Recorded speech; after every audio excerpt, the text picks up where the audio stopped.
What if the face you see in the mirror has never truly been yours? Imagine standing in front of a mirror, believing you're meeting yourself.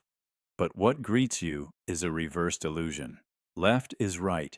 Movements are slightly delayed. That's not just metaphor, it's physics. The mirror doesn't show your true face. It shows a mirrored projection, always flipped and milliseconds behind. Your reflection is a lie wrapped in familiarity. In neuroscience, this has consequences. The brain adapts to that reversed image, making you recognize a version of yourself that no one else sees. It's called the mirror image bias. You become attached to your mirrored self, even though the world sees the unflipped version. That's why many people dislike how they look in photos. The face they're used to is not the one others know. Lighting, angles, and subtle motions distort that momentary reflection. Mirrors flatten depth. The image is always incomplete. Now think deeper. What if this distorted reflection affects your identity? You learn to smile to that reversed face, practice emotions for it, but those rehearsed expressions are flipped in the real world. Over time, you become someone who performs for a lie. And here's the haunting part.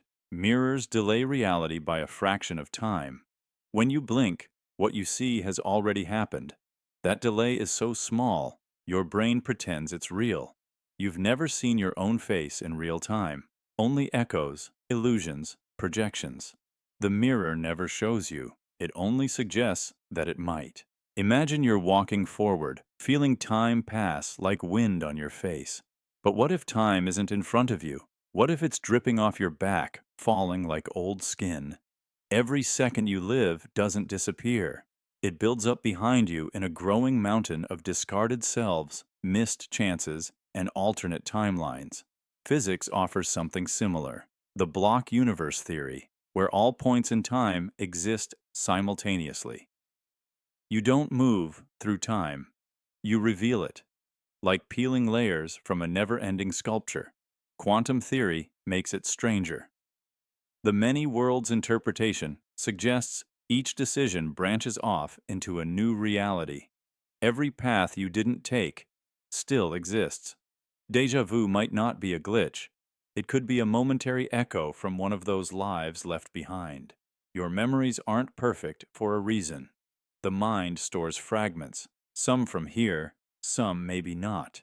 Neuroscientists have found that the brain often reacts milliseconds before you decide.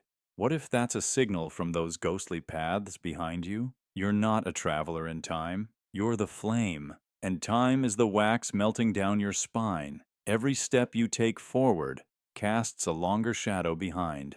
And if you could look back far enough, maybe you'd see all the people you almost became, still standing there waiting for you to notice them. What if every thought you've ever had still exists, trailing behind you like an echo you can't hear? Imagine your mind not as a clean slate, but a layered resonance chamber, where each idea leaves a faint imprint, what scientists call a cognitive residue. It's not metaphor, it's measurable. Every choice, judgment, or perception you make is influenced by thoughts you've had before, even those you barely noticed. In psychology, this is known as priming. You see the word yellow, and you're more likely to think of banana. You hear sad music, and your memory rewrites past events to match that emotion. The thoughts that shaped you yesterday cast shadows on your logic today. You are thinking in echoes of yourself. You might believe you're making a free decision, but hidden shadows of past thoughts are already tilting the scale. These shadows accumulate, not like data, but like gravity. They bend the trajectory of every new idea. And the deeper ones, the ones powered by trauma, fear, or love, can shape the very architecture of your identity. Imagine deciding not to trust someone.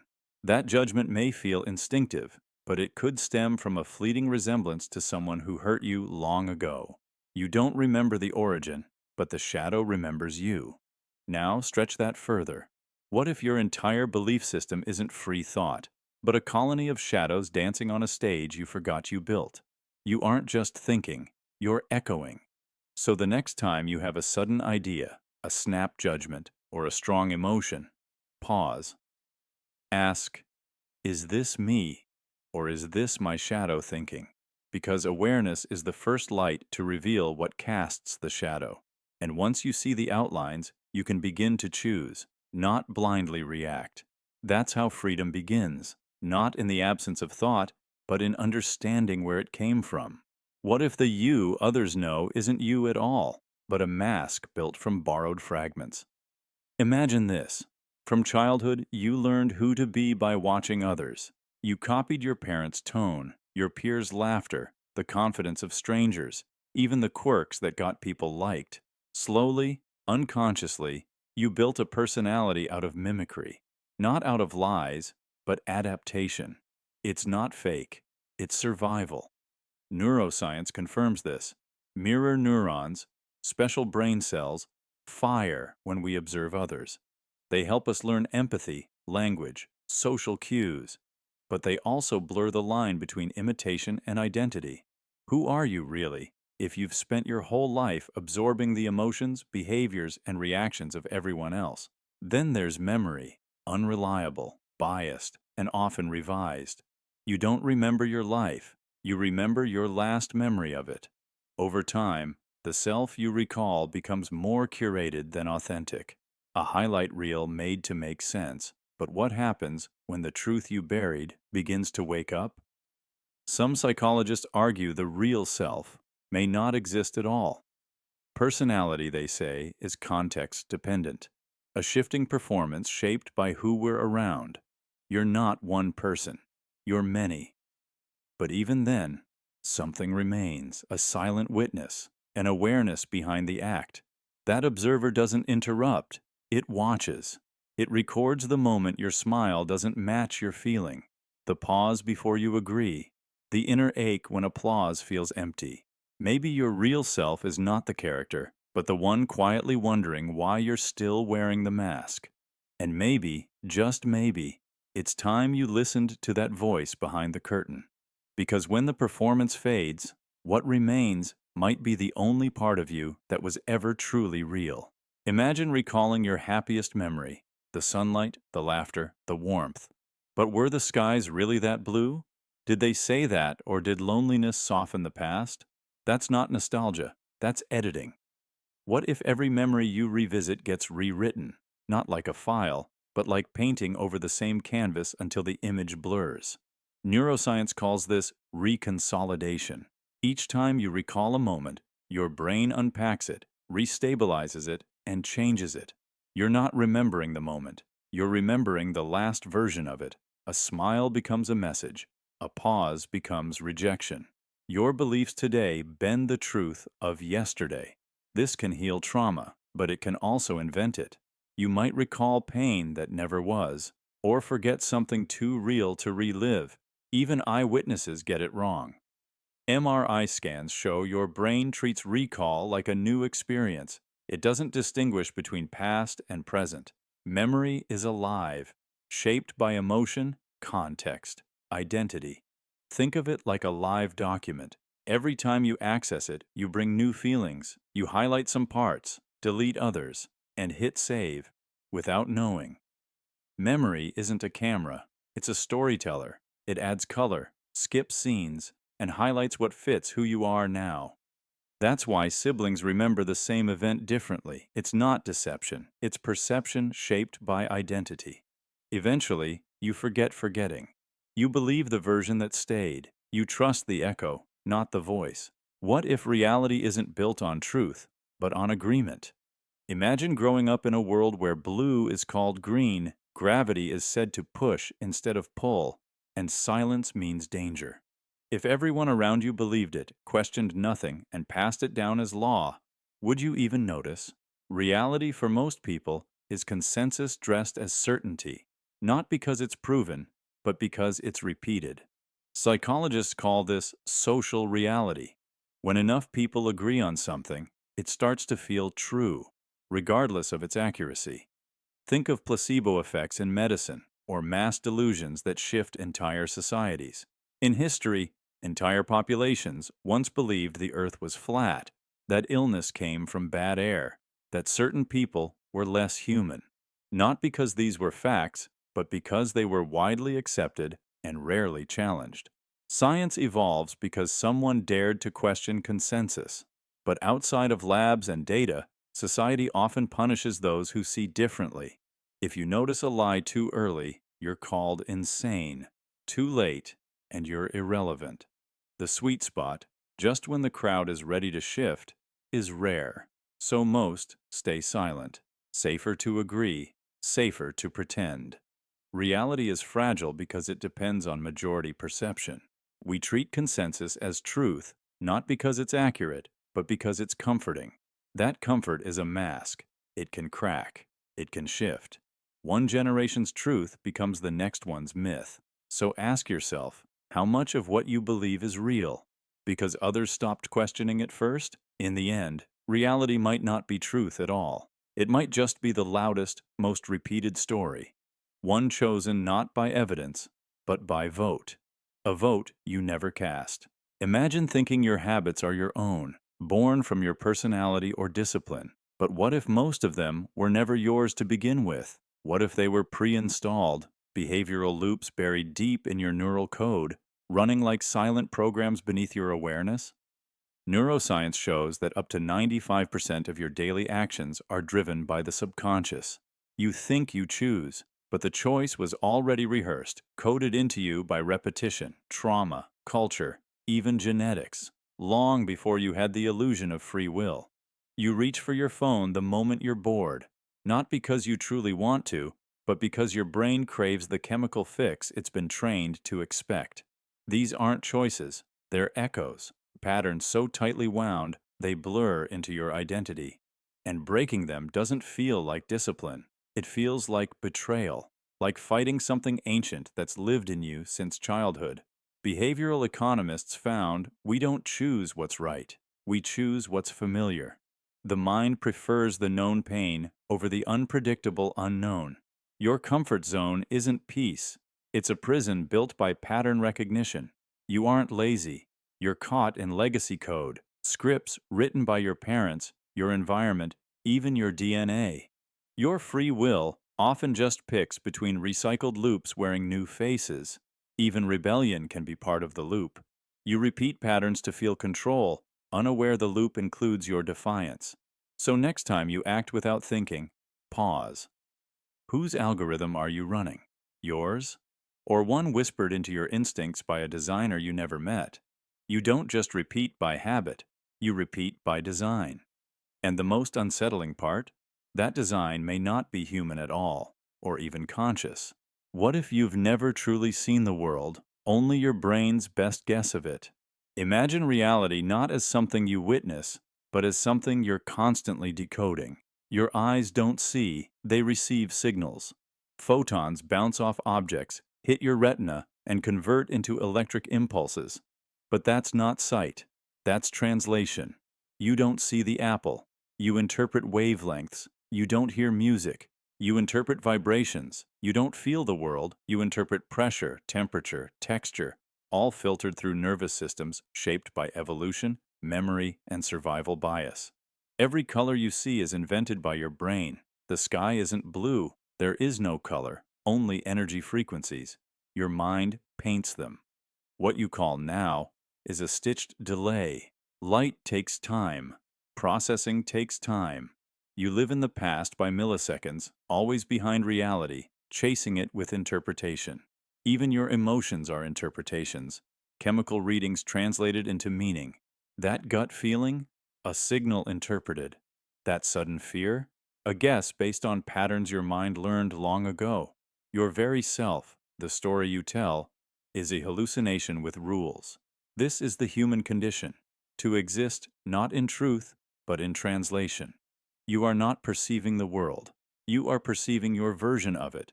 So the next time you're sure of what you saw, what you heard, what you felt, pause. Because reality doesn't present itself. It waits to be decoded, and every mind decodes it differently. And sometimes what you decode becomes more real than what is. A memory can be sharper than the event, a fear stronger than the threat, a hope brighter than the light that birthed it. Because your reality isn't built from what happens, but from how your mind writes it. You don't live in the world. You live in your interpretation of it, and interpretation changes everything.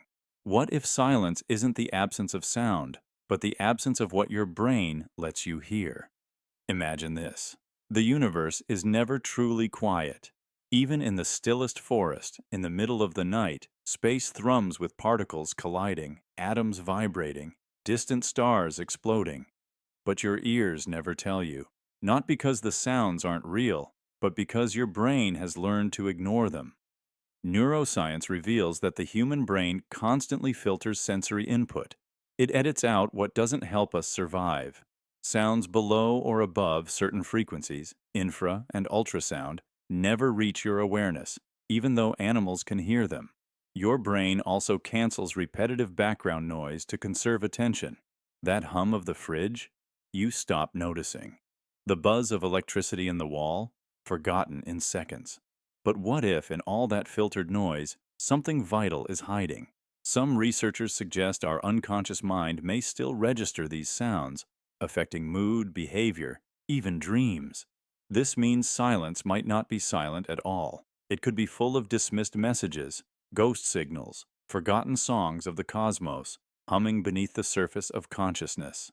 In an anechoic chamber, the quietest place on Earth, people report hearing their heartbeat, bones shifting, even blood moving, not because these things suddenly start, but because, without distraction, the brain finally lets them in. Maybe silence is a lie. Maybe it's the camouflage of a reality too vast, too strange, too constant to fit inside our fragile awareness. And maybe, in stillness, the universe isn't waiting to speak, but has always been speaking. You just finally learned to listen, because even when nothing speaks, everything still echoes. Imagine sinking into a moment you call now, only to realize it already happened. Neuroscience reveals a tiny delay, about 80 to 100 milliseconds, between reality and your experience of it. This pause isn't a glitch, but your brain's way of making sense of chaos. Your senses flood your cortex with raw data. In a split second, your brain edits that data, correcting errors, predicting movement, and filling blind spots. Only then does it hand you a polished version of reality. You're not living in the instant. You're living in a slightly curated past. Consider the flash lag illusion. A moving object and a flashing light occur simultaneously, but you perceive the flash as delayed. Your brain predicts the object's position to create continuity, then fits the flash into that timeline. You'd swear the light was late until you learn time is being rewritten inside you. Pain works the same way. You touch a hot surface, but the warning signal reaches awareness a heartbeat later. That delay protects you, preventing sensory overload. Your retinas have tiny gaps, yet you see a seamless world. Your ears filter echoes to highlight speech. All this happens before you know you're seeing, hearing, or feeling anything. In VR, latency over 100 milliseconds shatters immersion. But your brain tolerates its own delay because it's invisible, seamless. It's why mindfulness feels paradoxical. You chase presence in a space your mind has already left. Even emotions are post-processed. You don't feel fear until your body floods with adrenaline. Then your mind labels the rush as emotion. By the time you say, "I'm scared," the biology has already occurred.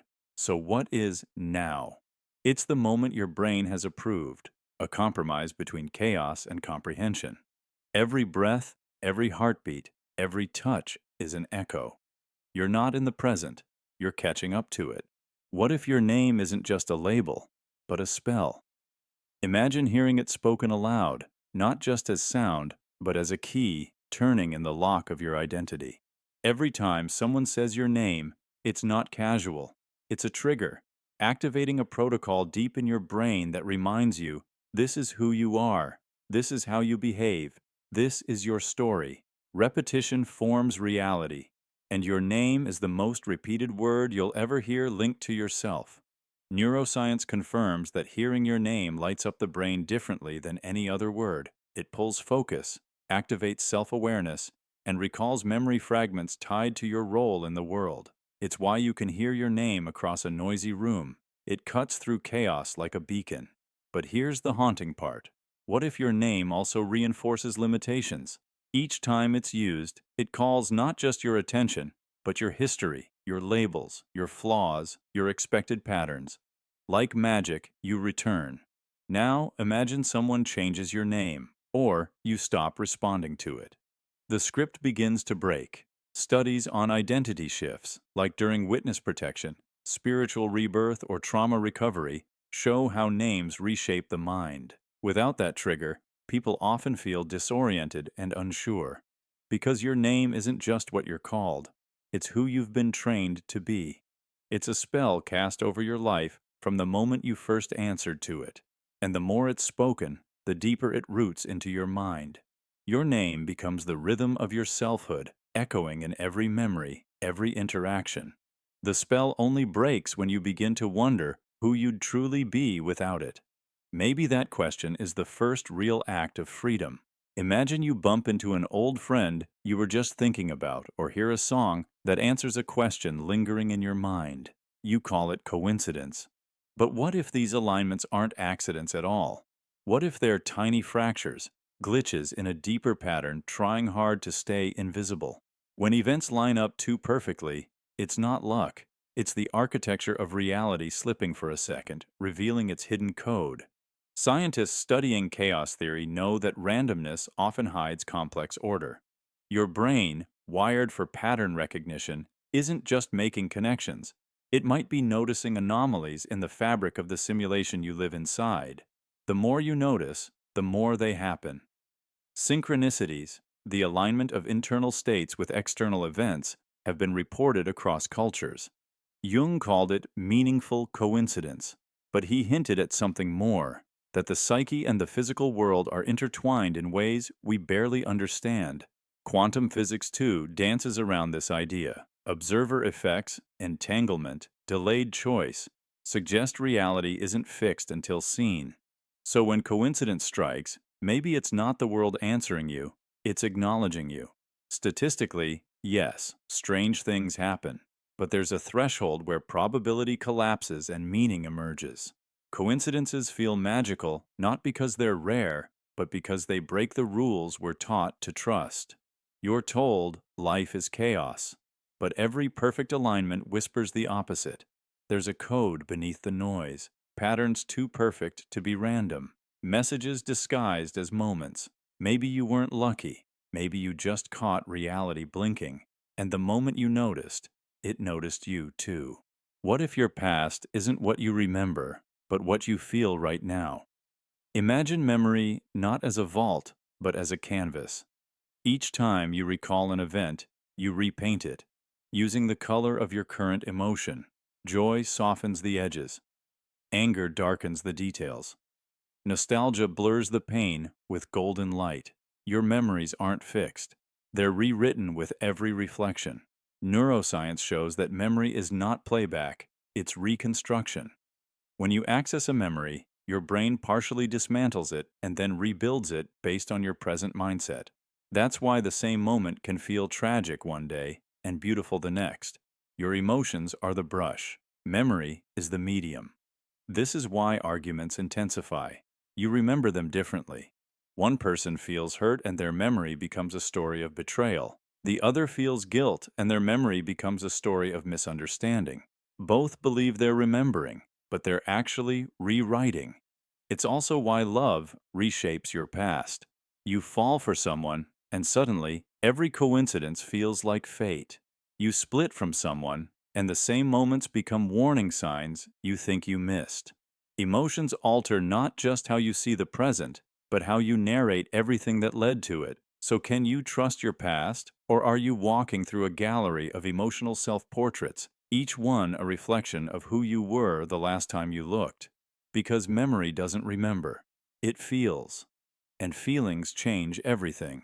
Even grief rewrites joy, until laughter becomes a countdown. Pride rewrites failure, until it's a lesson. Trauma? It freezes the frame, looping one emotion until every memory fits the pain. That's why healing doesn't erase the past, it reshapes how it's told. Each time you remember, you alter. Each reflection rewrites the script, and sometimes the story only changes when you finally feel safe enough to tell a new one. What if gravity wasn't just a force of physics, but a weight of memory, emotion, and unfinished stories? Imagine this. You walk away from a place, a person, a past version of yourself, thinking you've moved on.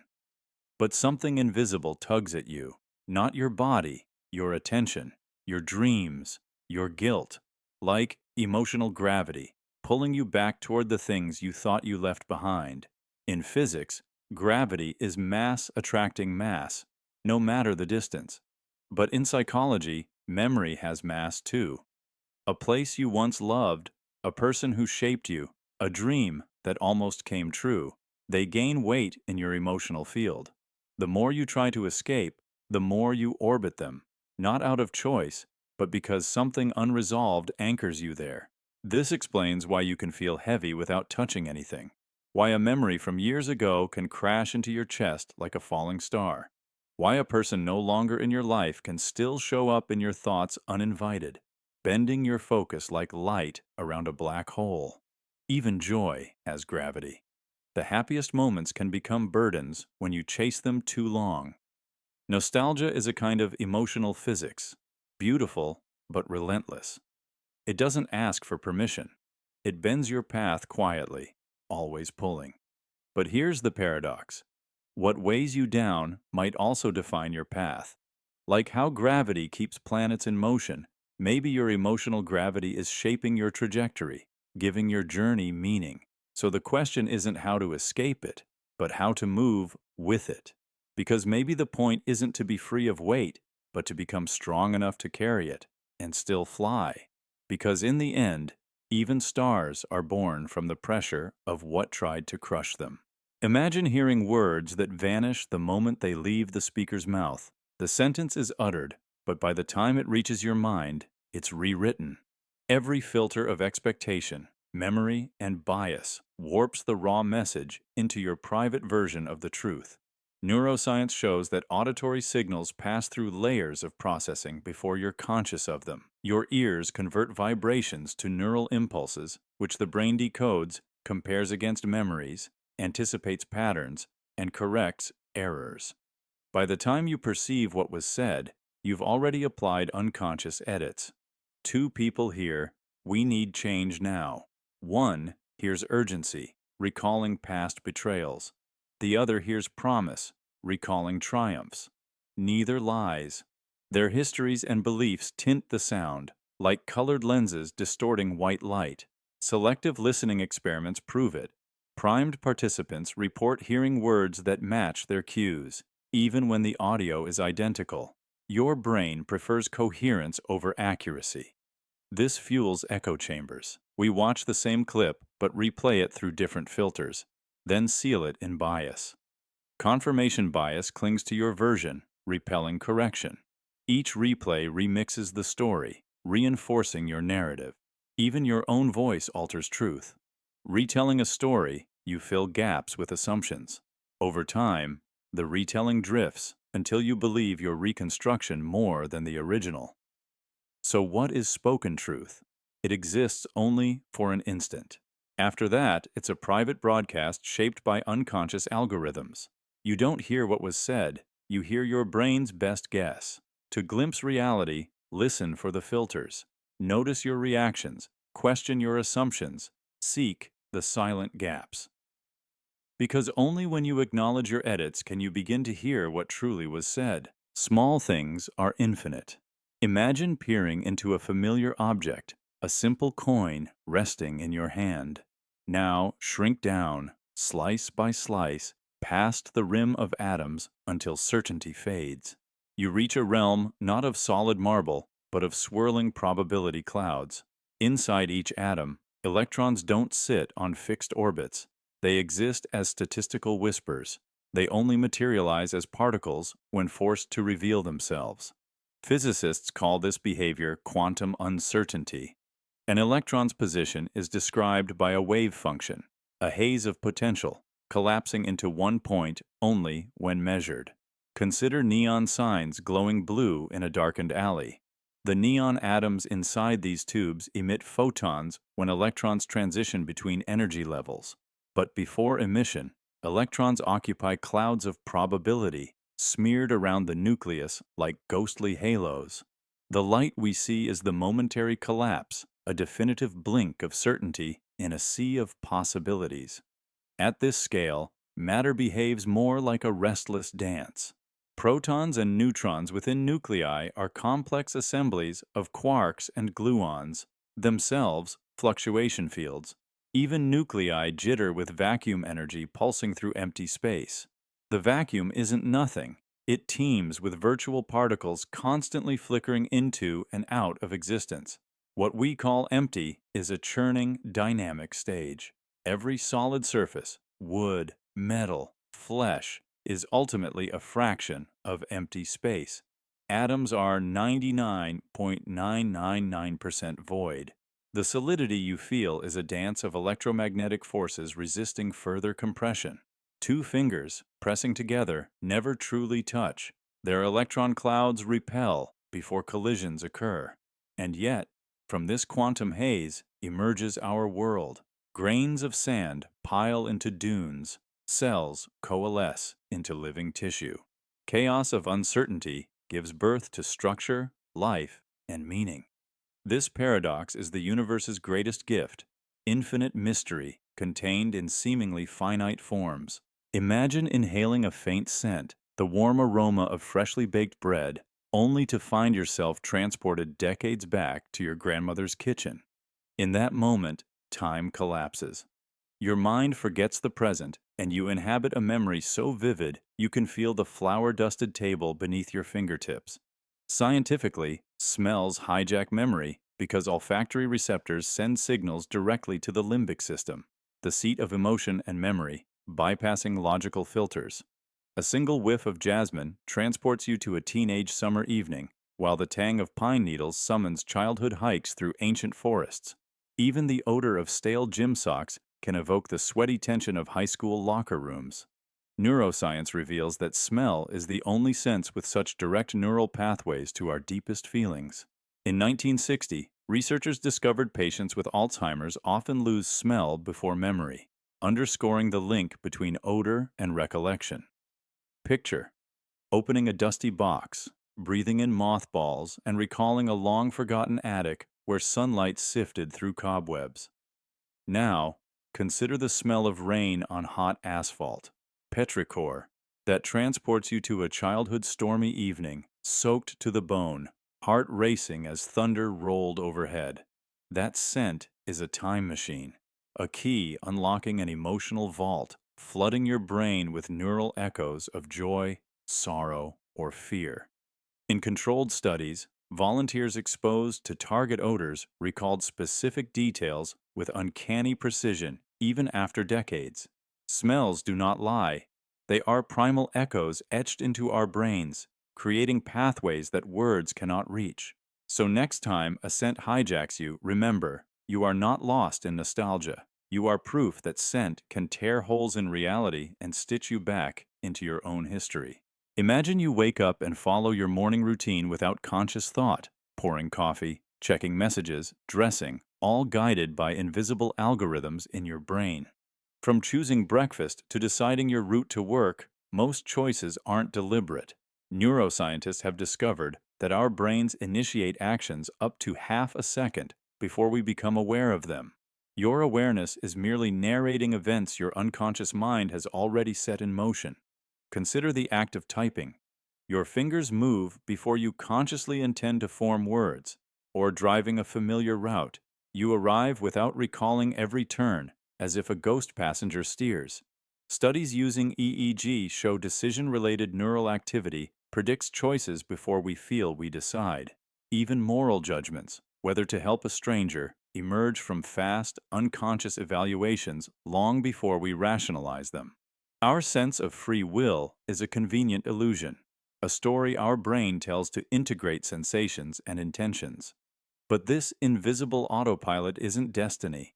Awareness can retrain habits. By noticing subtle urges, like reaching for your phone, you can interrupt automatic loops. Mindfulness meditation physically alters brain circuits, increasing conscious control over impulses. When craving junk food, pause and observe the urge. That split second can shift behavior. By understanding your autopilot, you reclaim agency in your life. Next time you react with anger, recognize the unconscious bias and choose, with intention, a different path. Wake your narrator mind from its passive role. Let awareness become the driver, not just an observer. Your mind runs hidden scripts inherited from evolution and learning, steering you toward comfort, status, or safety without explicit reason. Imagine reaching out to touch a distant star. Your brain doesn't sense empty space. It calculates distances based on signals. When photons from that star hit your retina, they trigger electrical impulses that traverse neurons, arriving at your visual cortex. There, your brain weaves these signals into a 3D model.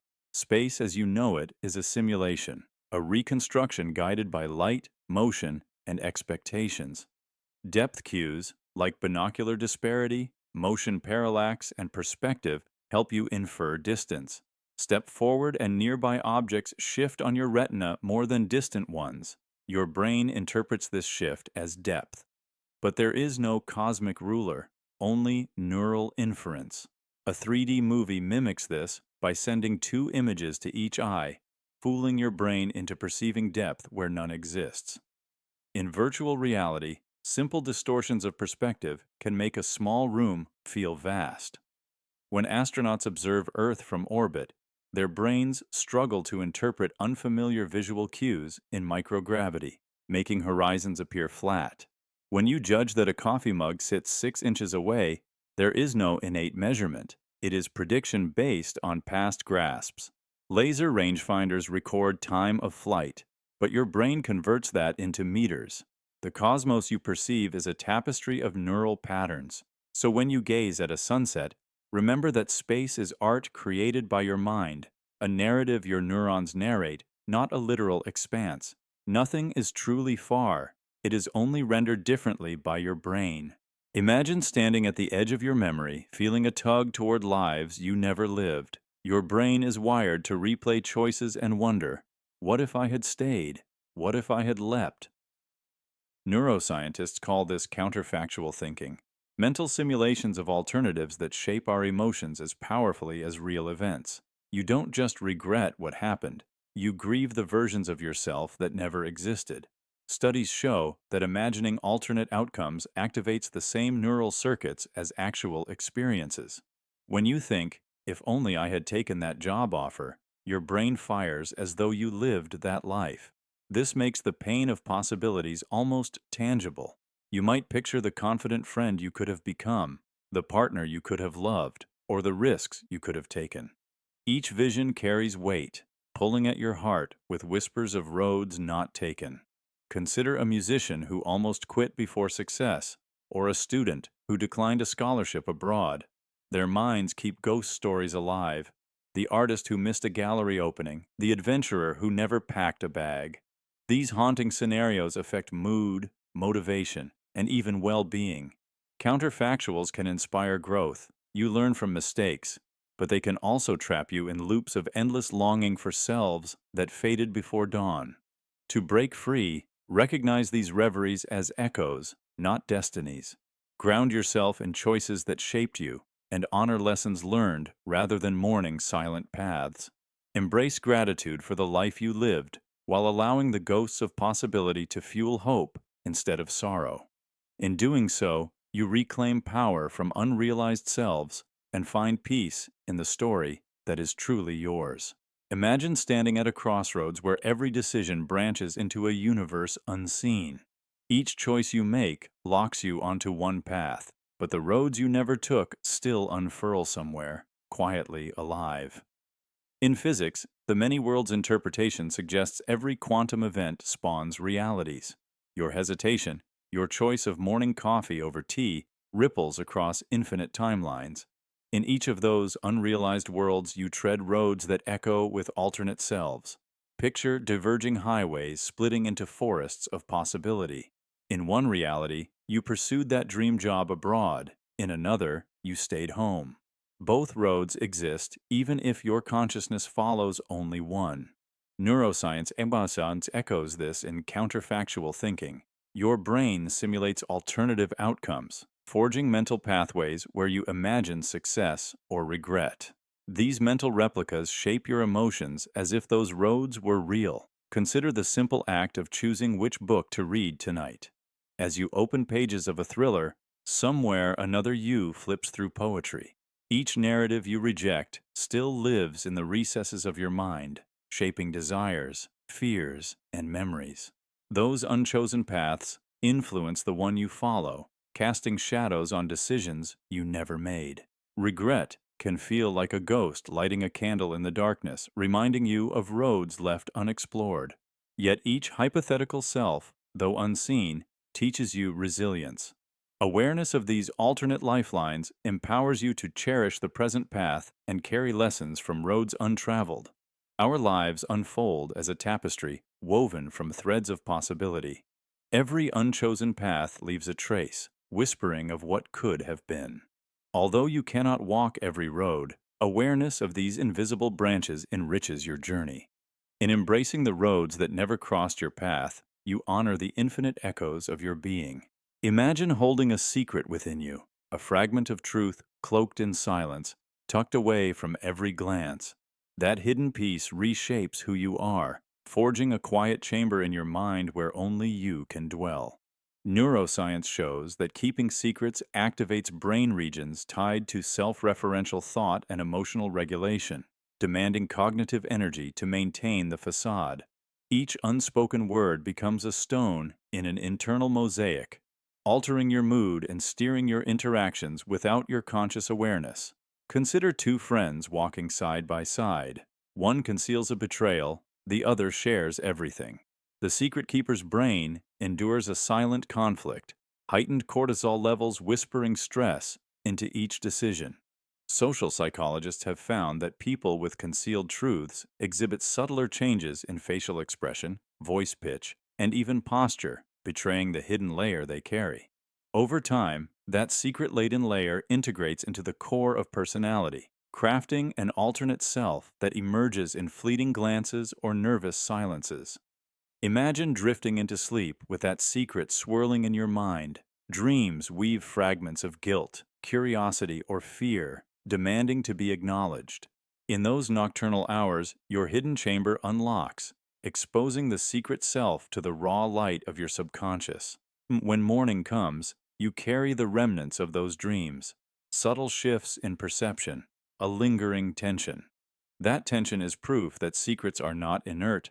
They are living echoes that reverberate through neural pathways, reshaping memory and emotion each time they resurface. So next time a secret pulses within you, know it is more than hidden knowledge. It is a force that sculpts your inner landscape, a silent architect of self. Imagine standing at the edge of a mountain at sunset, wind whispering tales of your exhilaration. You raise your camera, click, and believe you've captured that rush. But the photograph is a cheat. It freezes vibrant motion, filters out the scent of pine, the chill of air, and the quiver in your heart. Neuroscientists show memory is reconstructive. Each recall rebuilds events, weaving new details. A photo imposes its own narrative, seizing your recall and replacing it with a static version. Years later, when you revisit that image, your mind defaults to what the frame shows, cropping out emotions, sounds, and context. Think of a wedding day. The bride's smile in a photo seems perfect, but behind it was a flutter of nerves, a tear of a father, a guest's laugh. The snapshot lies. Cameras distort perspective. Lenses compress dimensions, alter colors, and skew proportions.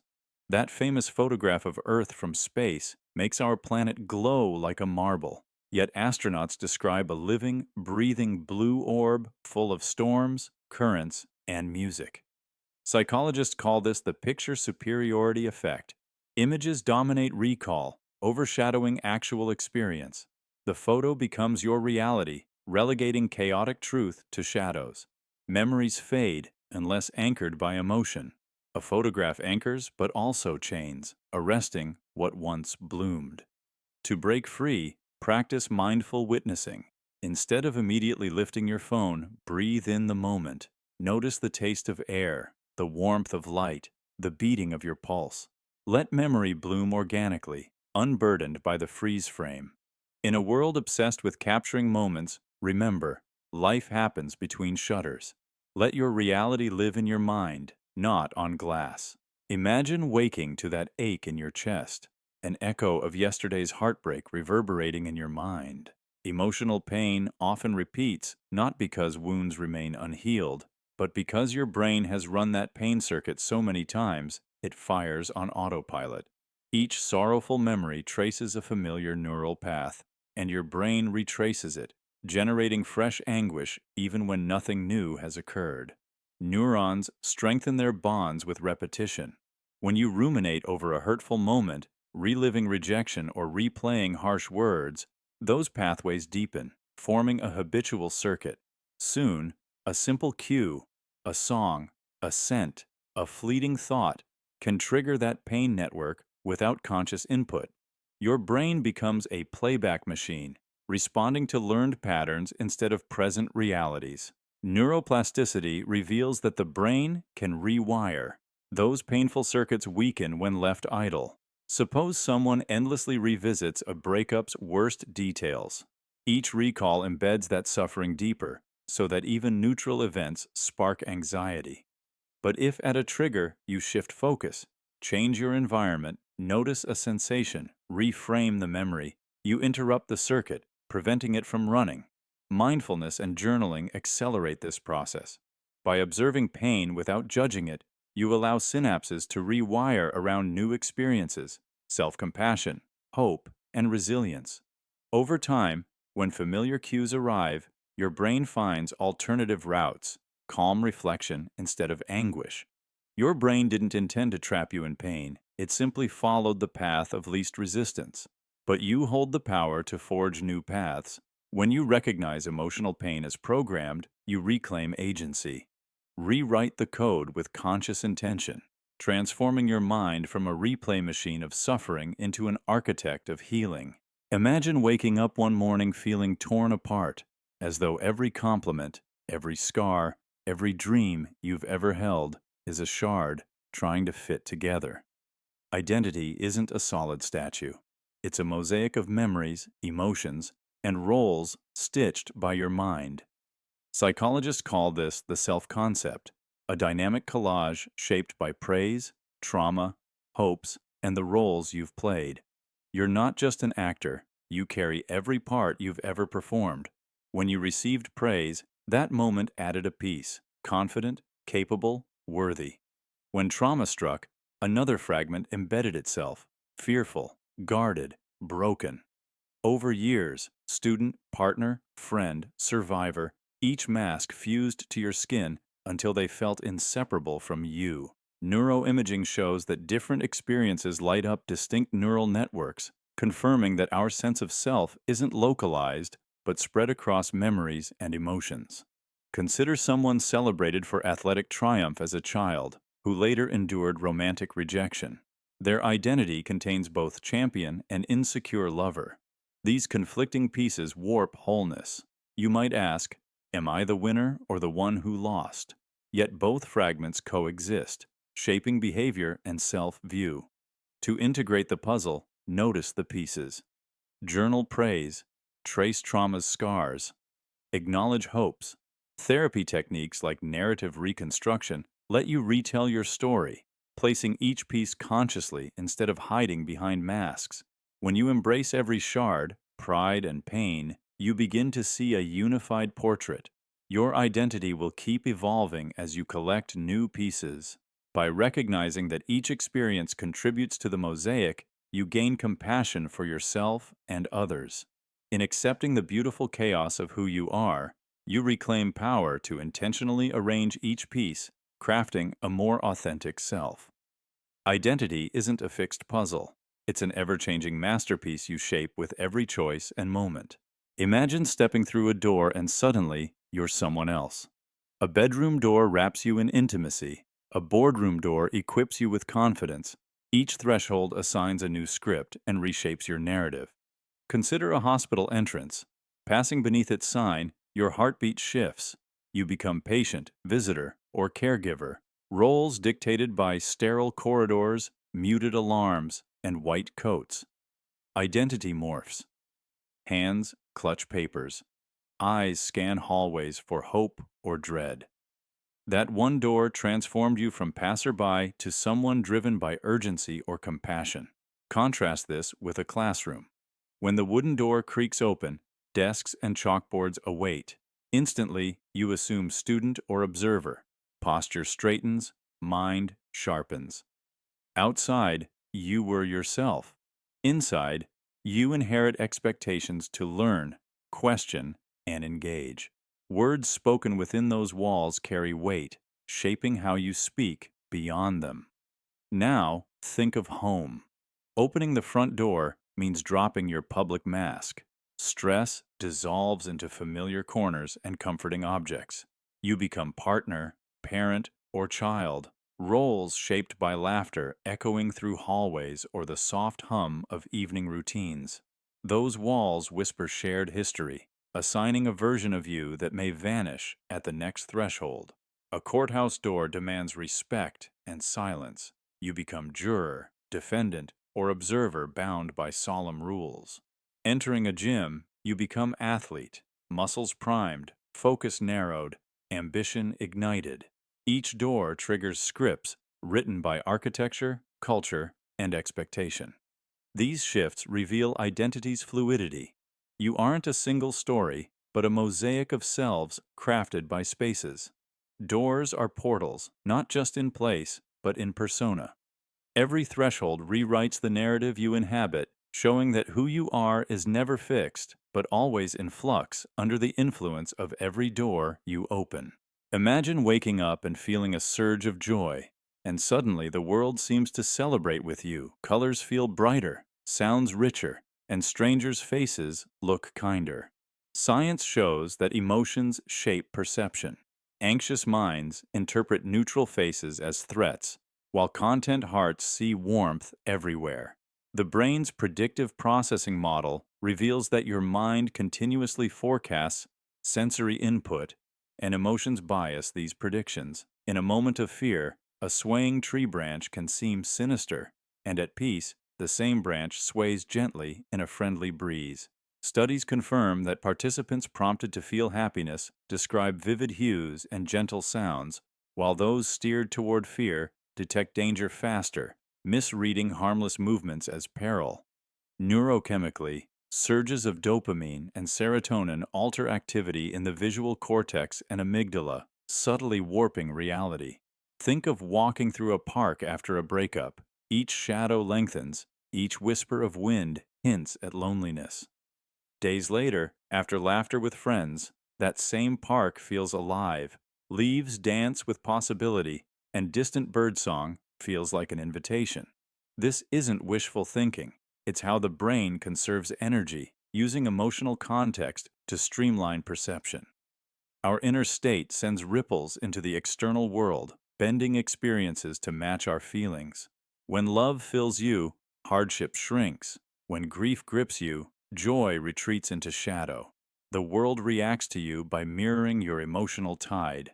So next time you wake feeling unsettled, remember, your reality is porous. A shift within can shift the world around you, transforming mundane moments into reflections of your own emotional landscape. Imagine unfolding a map of your city, tracing the roads, neighborhoods, and boundaries. In that moment, invisible streets become rigid lines, and your mind accepts these divisions as immutable. Cognitive scientists explain that mental maps sculpt our perception. Once walls, rivers, or political borders are inked on paper, we cease to question them. Look at colonial Africa, where cartographers drew arbitrary lines, slicing cultures and ecosystems. Those borders still shape lives today in unseen ways. Even in your brain, psychic maps of social hierarchies and moral landscapes shape decisions without your knowledge, confining you within invisible fences. When you navigate your daily commute, you rely on an internal GPS that filters paths into familiar options, ignoring possible shortcuts or scenic detours. Psychologists call this mental set bias. Once a framework exists, we struggle to see alternatives. Maps create beliefs. Lines drawn become laws in your mind, erasing the possibility of flux. But reality is fluid. Rivers shift, populations migrate, and societies evolve beyond lines on paper. To break free, question your mental atlas. Ask, why do I assume these routes are fixed? Could that boundary be bridged? Challenge inherited maps by exploring new paths. Take that unfamiliar street, engage with someone from another neighborhood, or redraw your own conceptual map of morality and success. In doing so, you reclaim your freedom, transforming mental lines into suggestions rather than shackles. Remember, maps are just starting points. True understanding emerges when you venture beyond the drawn boundaries, revealing a world of possibilities beneath. Let your mind redraw possibilities beyond drawn lines. Imagine walking through a forest at dusk, light filtering through the leaves until darkness drapes the ground. Yet in that shadowed clearing, every contour still remembers the light that cast it. Shadows are not voids. They are echoes of illumination. When sunlight streams through a window, it strikes floors, walls, and furniture. Where light lands, surfaces glow. Where it's blocked, shadows form. But those shadows carry clues about angles and intensity of light. Ancient farmers tracked seasons by shadow lengths, carving calendars into stone. In photography, shadows define shape and reveal texture. At a cellular level, photoreceptors detect contrasts where light meets darkness. Your brain reconstructs scenes from these contrasts, recalling the history of each beam. Cave explorers' lamps make shadows dance on rock walls, mapping hidden depths. Ancient artists used shadow interplay to craft lifelike carvings, preserving eons of sunlit moments. In astronomy, eclipses trace celestial paths through shadows. Lunar eclipses guided calendars for millennia. The moon's shadow on Earth shaped rituals and science. Today, solar eclipse shadows reveal atmospheric layers as particles scatter light, painting daytime skies in sunset hues. Darkness is not absence, it is memory, a silent archive of every ray and encounter. A shadow carries the story of light long after illumination fades. When you see a silhouette, know you witness a light that once was. Shadows remember light, and in their silent shape, they hold the past in darkness. Imagine feeling a chill for reasons you can't name, as though your body trembles at a shadow you never saw. Scientists now reveal that you carry inherited fears imprinted in your cells, encoded by your ancestors' experiences long before you were born. Epigenetic research shows that traumatic events, like famine, war, or threat of predators, trigger chemical tags on DNA that alter gene expression. These tags can persist through generations, shaping your brain's wiring and reflexive responses. In experiments with mice, those taught to fear a specific scent passed that fear to their pups, who froze at the odor despite never encountering it. This isn't myth, it's biology. Your grandmother's starvation during famine can leave epigenetic marks that prime you to feel anxiety around scarcity. Your great-grandparents' brush with venomous snakes can tune your amygdala to flinch at serpents, even if you grew up miles from any reptile. These hidden signals echo in your nervous system, manifesting as phobias, panic, or inexplicable dread. Consider a person with no history of trauma, yet waking in terror at a pop of noise. Their cells recall ancestral battles. Studies in Holocaust survivors' descendants reveal elevated stress hormone responses, linking inheritance to vulnerability. These echoes can guide survival, but they can also trap you in cycles of fear you never lived. The first step to breaking free is awareness. Recognize that your anxiety may stem from echoes past. Techniques like mindful breathing, cognitive therapy, and safe exposure can gradually rewrite cellular memory. By embracing compassion for your biology and retraining your responses, you lessen the grip of ancient fears. You carry their shadows, but you can choose to step into the light, forging a future unbound by inherited dread. Imagine encountering a feeling that has no name, as if your mind grasps for a shape that words cannot define. Without a term, that sensation drifts unseen, locked in linguistic shadows. Language maps thought. You can't think what you can't say. Take color perception.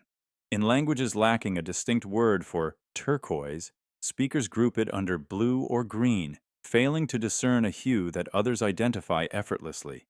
Only when a term enters their vocabulary does the mind separate it, unlocking a new shade of reality. Consider emotions. The German word Sehnsucht describes a deep, aching longing without direct English equivalent. Until English borrowed it, speakers felt that craving, but labeled it nostalgia or yearning. Each approximation diluted its depth. Naming Sehnsucht gave consciousness permission to recognize that precise ache. Scientific concepts lie bound by language too.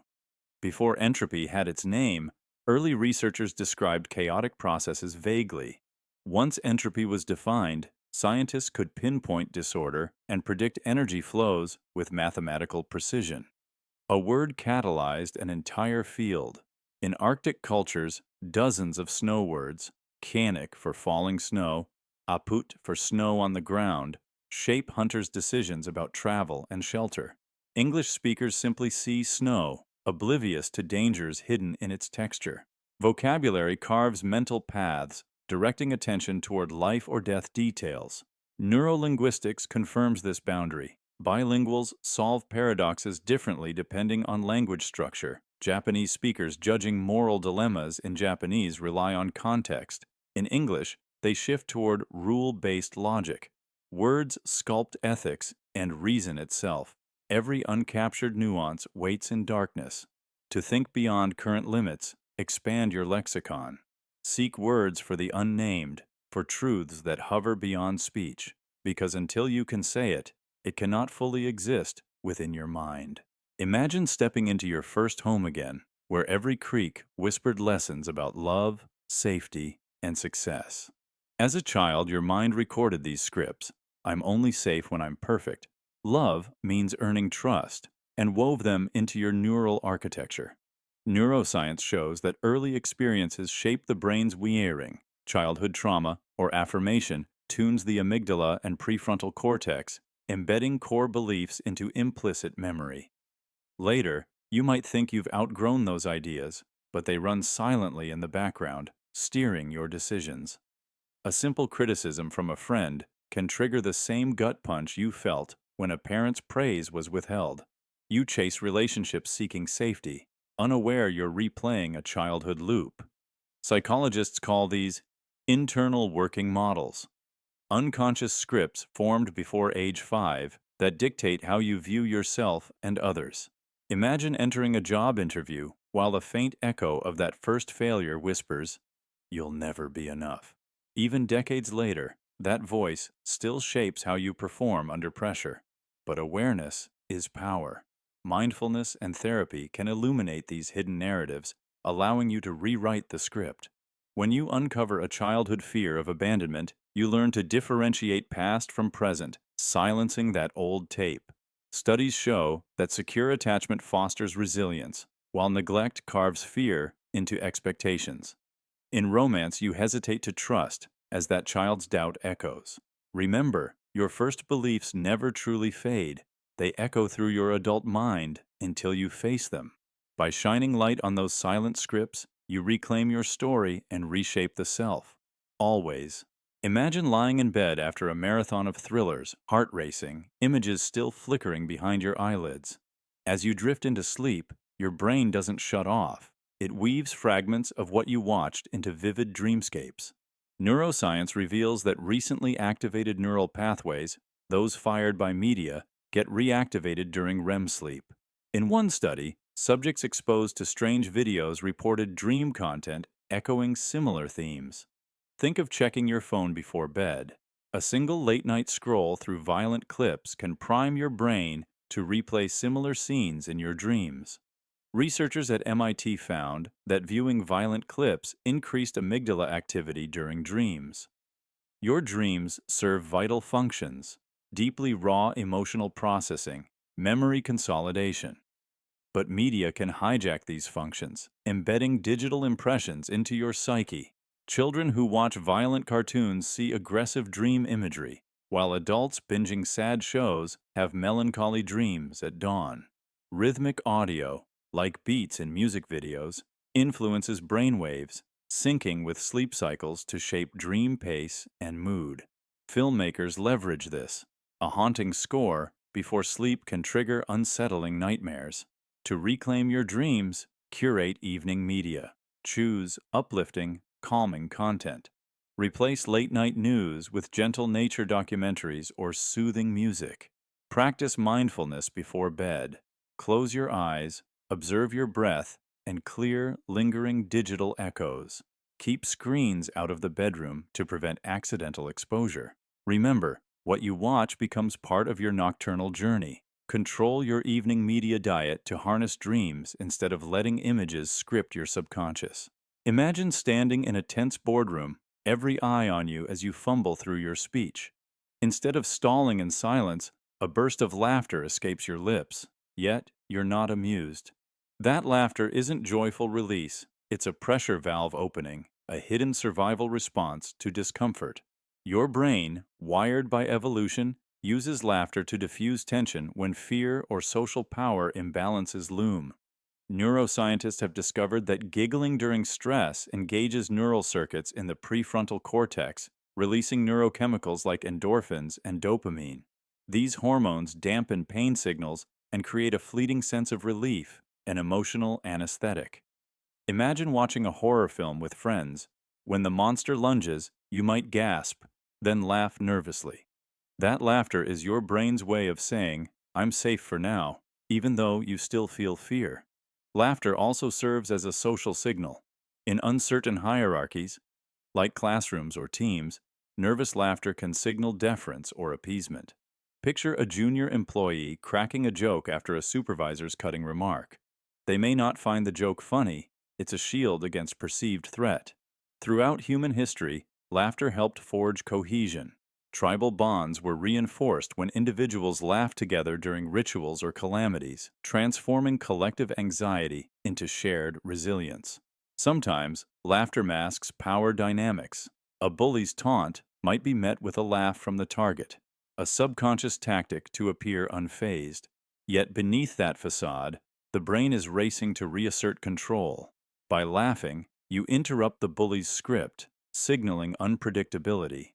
In moments of grief or shock, inappropriate laughter can surface, as if the brain's safety circuits momentarily misfire.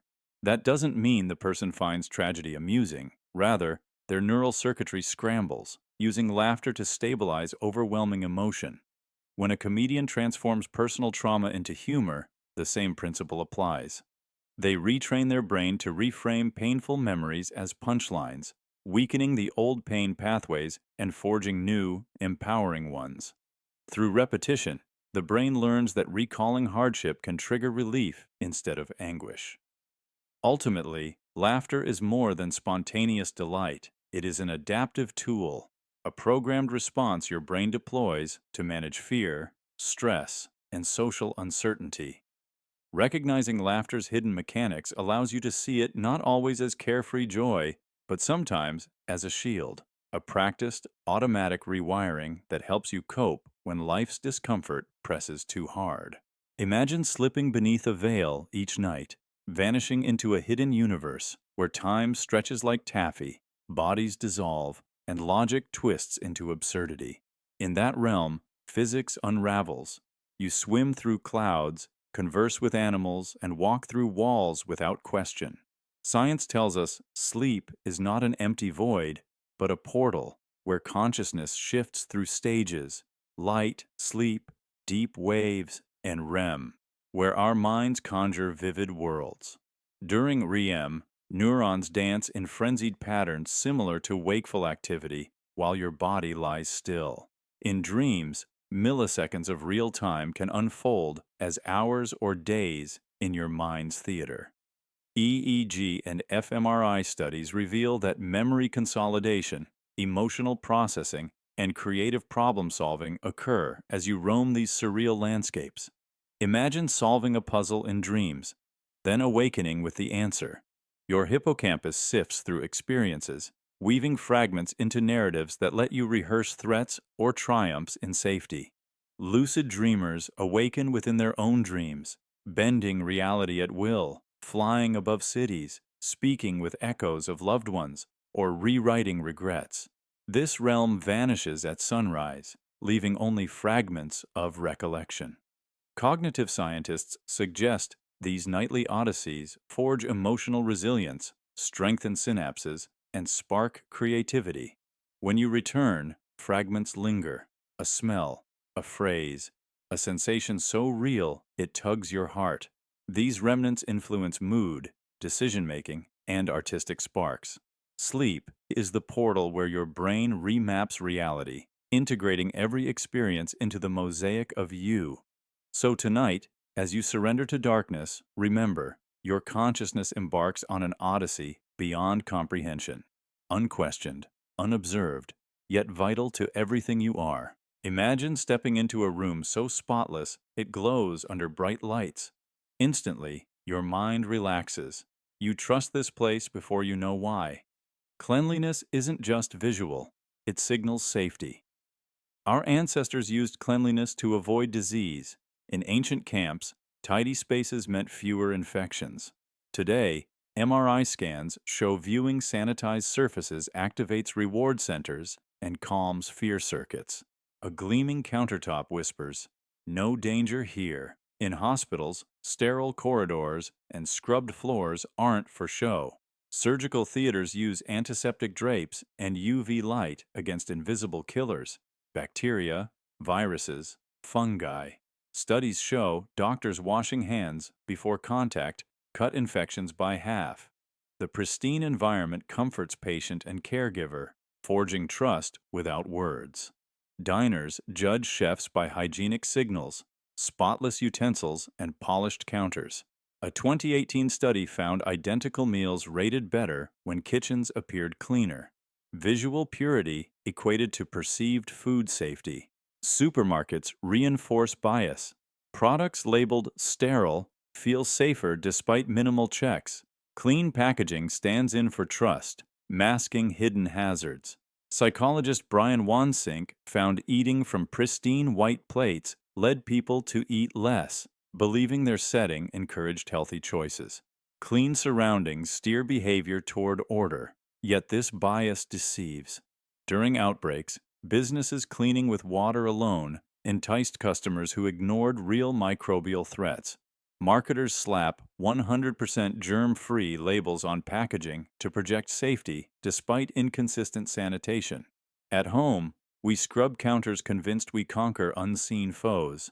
But studies show touching phones before eating introduces more bacteria than floors. Still, visual sterility lulls us into false security. Cleanliness signals safety through biology and culture. It activates reward pathways, dampens fear, and shapes trust. Shiny surfaces promise safety, but true protection lies in knowing what hides beneath that polished veneer. Imagine picking up a simple hammer and feeling its weight in your hand. At that moment, your mind begins to think differently. You see your arm not just as flesh and bone, but as part of a tool designed to shape the world. Neuroscience reveals that wielding even a basic implement changes neural pathways in your parietal cortex, where your brain integrates body and tool into a single unit. Consider ancient artisans chiseling stone. Their tools became extensions of their limbs, transforming thought and skill into every carved surface. Fast forward to a child holding a pencil. When you write, the pencil guides thought, helping you form language and logic. Studies show that handwriting activates circuits linked to memory and creativity more deeply than typing. Every stroke wires new connections, reshaping cognition and enhancing focus. And then there's the smartphone, an invisible but powerful tool. With one tap, you outsource memory, navigation, and computation. Your hippocampus, once the seat of spatial memory, reshapes as the brain offloads navigation to digital maps. Long-term smartphone use rewires neural networks, promoting instant gratification, constant multitasking, and even altering social behavior. Consider an abacus user whose mental math accelerates as beads become mental tokens. Their brains develop spatial number representations that differ from those who rely on electronic calculators. Each tool creates a unique cognitive imprint. Musicians learn to hear sheet music, programmers visualize code structures, and gamers navigate virtual worlds with an intuitive sense of digital terrain. Tools reshape not only what you do, but who you are. Every hammer stroke, pen line, and touchscreen swipe leaves a subtle mark on your brain's architecture, forging new thought patterns that endure long after you set the tool down. Imagine standing at the edge of a blank parchment sea where vast lands stretch unseen because no one named them. In cartography, what isn't labeled often vanishes from belief. Early explorers left blank spaces marked "Here be dragons," consigning unknown forests and lakes to myth. The Amazon existed long before it was charted, but until then, colonial powers dismissed it as wilderness without value. Indigenous cultures like the Arawak remained unseen. Medieval maps titled Terra Incognita showed that places without names lacked treaties, trade, or recognition. When European cartographers overlaid new borders, indigenous territories rich with biodiversity and lore were erased. The map's silence became a decree of disbelief. Scientists ignored unnamed species. Strange frogs and hidden insects slipped into extinction, undocumented because they had no mapped habitat. Only when seafloor mapping began did researchers find lost ecosystems in the abyss. Psychologists reveal that labeled concepts shape cognition. Without a word or map for something, we struggle to perceive or protect it. Unnamed languages vanish. Unnamed stories fade. Today's digital maps omit informal settlements and marginalized communities, perpetuating social invisibility. Garbage dumps and refugee camps are left off the grid as if they don't exist. To reclaim these lost realities, challenge the map. Venture beyond drawn lines, listen to oral histories, and name the unlabeled. Carry your mind's atlas into uncharted territory. Question borders and redraw boundaries. Only by acknowledging the unlabeled wild can we prevent its disappearance. The unlabeled holds secrets, beauty, and wisdom that await discovery. Imagine opening a book and slipping through a portal where minutes stretch into hours or hours collapse into seconds. When you read, time becomes fluid. Your mind engages with words, and moments warp around your attention. You might dive into a novel late at night, immersed in a distant world, until dawn arrives in a blink. That is time compressed, decades of story collapsing into a heartbeat. Conversely, reading complex text can slow the clock. Each phrase demands focus, making moments expand. As you flip pages, you skip through time's narrative arc. A summary of centuries can unfold in paragraphs. In history books, kingdoms rise and fall between lines. Your brain stitches these events seamlessly, feeling the sweep of ages instantly. Psychology calls this temporal dilation, attention reshaping perceived duration. Reading familiar passages can reverse time.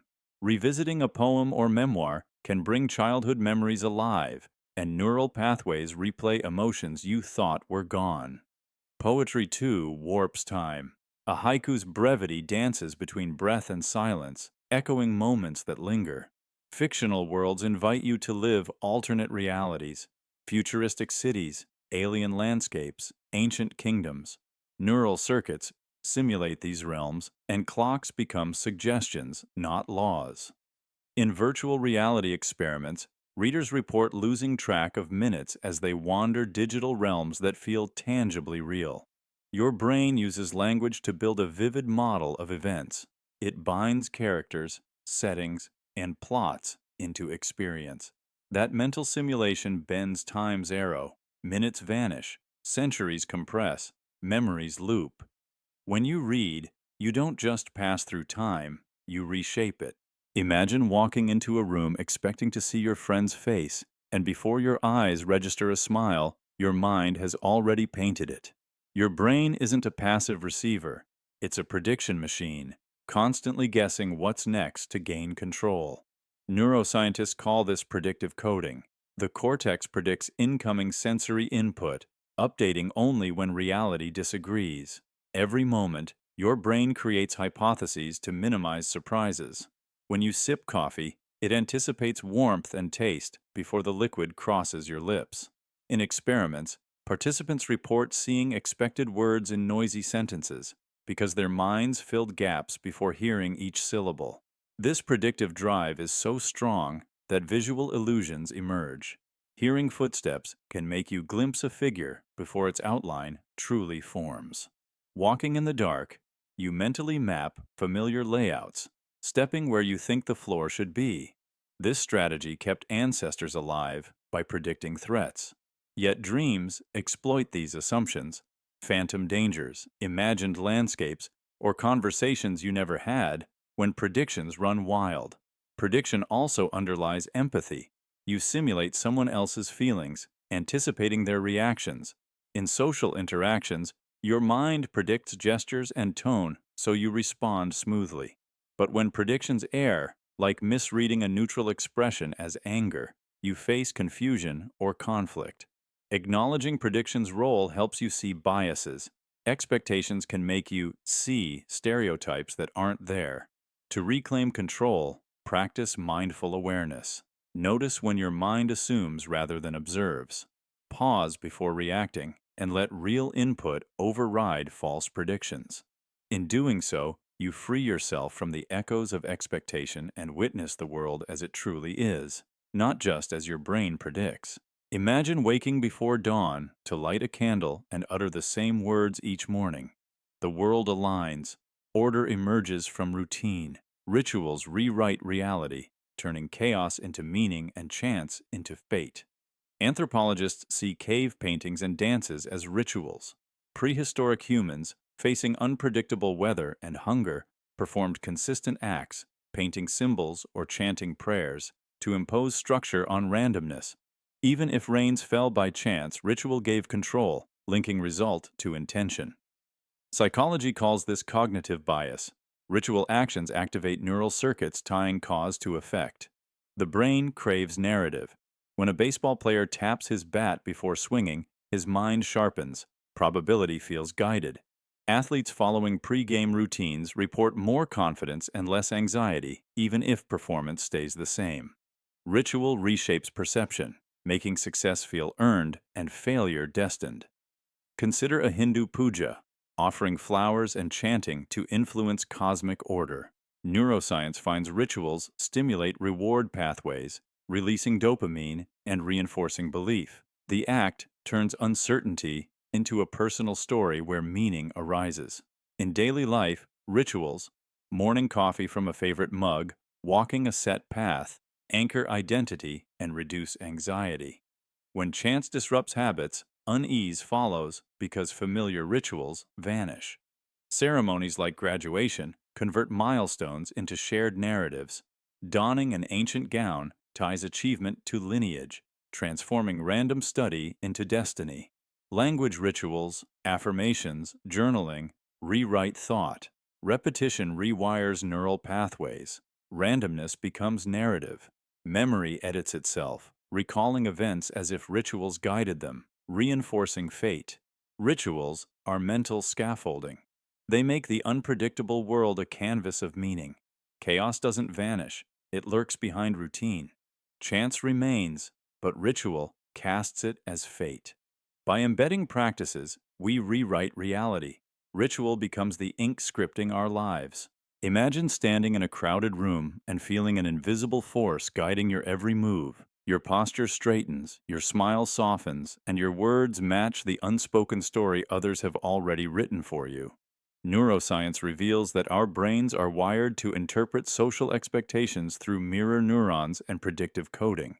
When someone expects you to be confident, your prefrontal cortex ramps up dopamine, nudging you to act that way even if you feel insecure.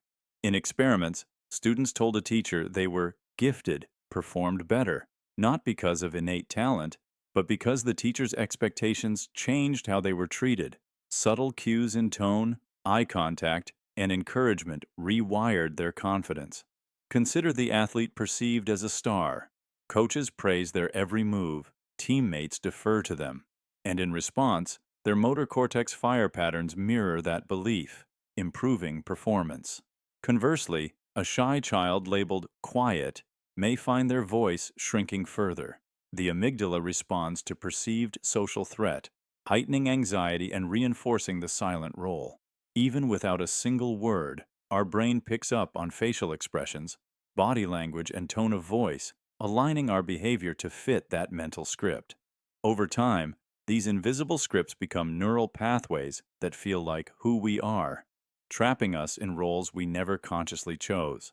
By recognizing these hidden forces, you can step outside the script, retrain your brain, and reclaim the freedom to choose your own story. Imagine looking into a mirror and believing you see yourself, but what stares back isn't your true face, it's a reflection, a construct your brain interprets. Neuroscience reveals we never perceive our own face directly. Instead, we stitch together images from mirrors, photos, and memories, each distorted by angles, lenses, and filters. Psychologists call this the mirror stage, where infants recognize a reflected image as themselves, forming an idea rather than reality. Every selfie you post adds another layer of fiction.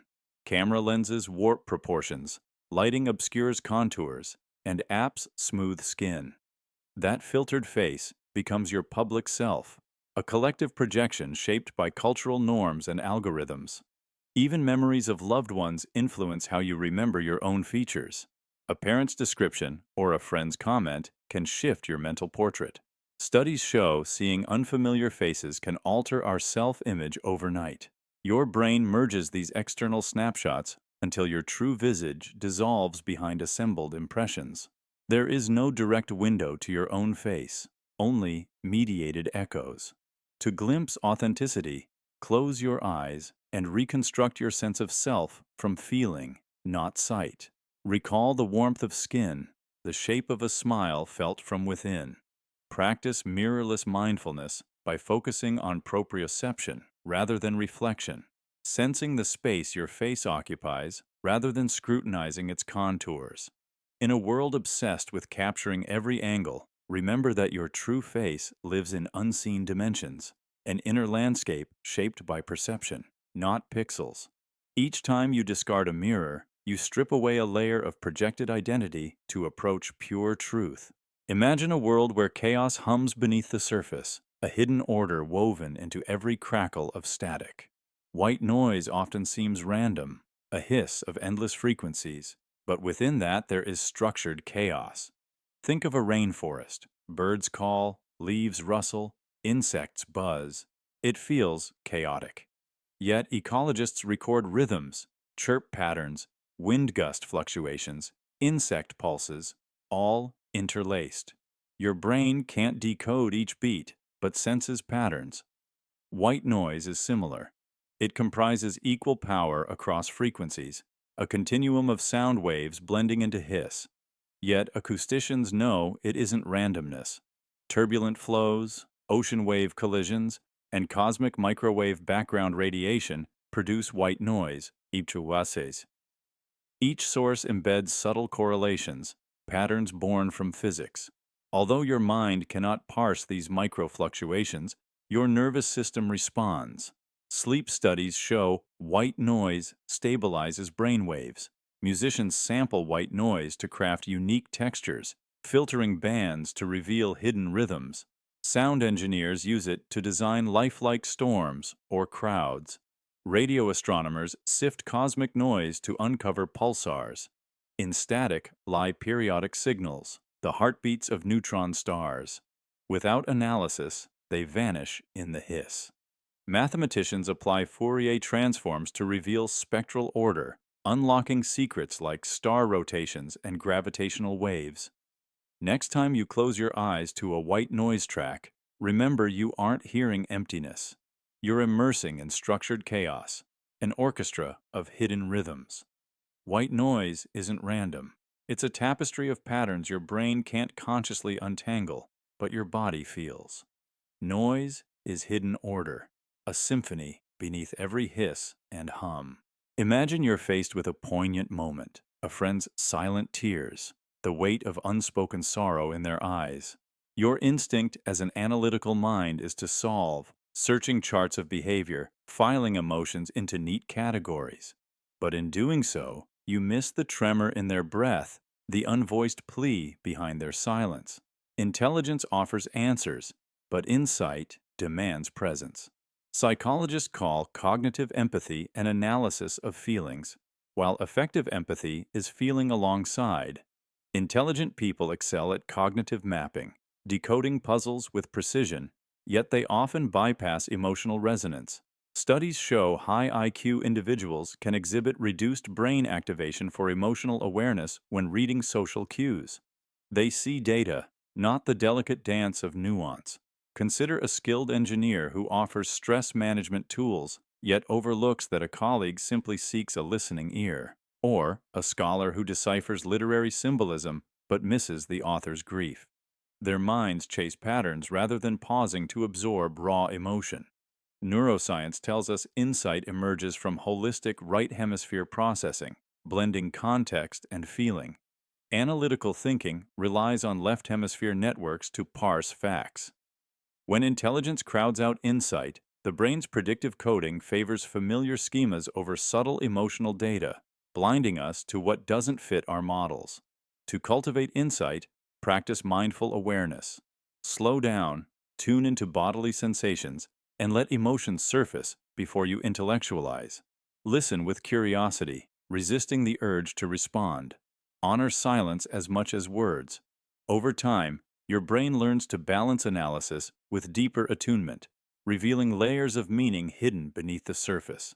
Remember, the richest truths arise not from solving, but from feeling. By embracing insight, you bridge mind and heart, discovering reality's intelligence alone cannot unveil. Imagine tasting a strawberry after years away. Its sweetness rushes in, but flavor is more than chemistry. It's emotion. Your tongue maps memories as much as molecules.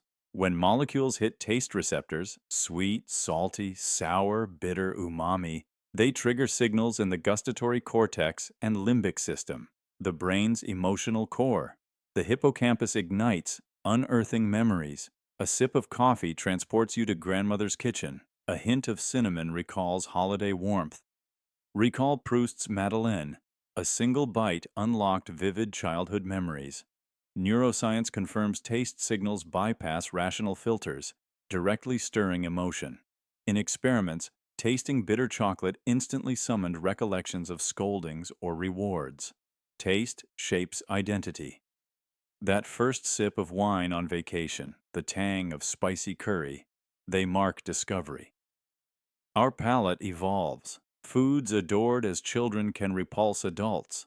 Comfort foods like mashed potatoes anchor us when adrift, offering stability through familiarity. Culture wires flavor to feeling. In Japan, umami evokes heritage. In parts of Africa, bitter greens symbolize resilience. Flavor becomes language, a code for identity. Advertising exploits this. Marketers pair flavors with imagery, crunchy chips with carefree laughter, sweet soda with adventure. Consumption triggers feeling before reason intervenes. Even aversions stem from trauma. Chemotherapy patients often hate tastes from treatment. The brain links flavor to sickness, forging aversions. The molecule is neutral. Context defines flavor. Taste is a dialogue between molecule and memory. Every bite resonates within, weaving chemistry and emotion into a tapestry. When you taste something remarkable, know it's not just your tongue at work. It's your heart, your past, and your soul, all dancing on the tip of your tongue. Imagine standing before a blank canvas and realizing it's not the paint that defines the image, but the empty spaces between strokes. Absence shapes reality as profoundly as presence. In architecture, a hole in a wall, an empty window, frames sunlight, directs airflow, and invites life inside. Without that void, the structure would be lifeless.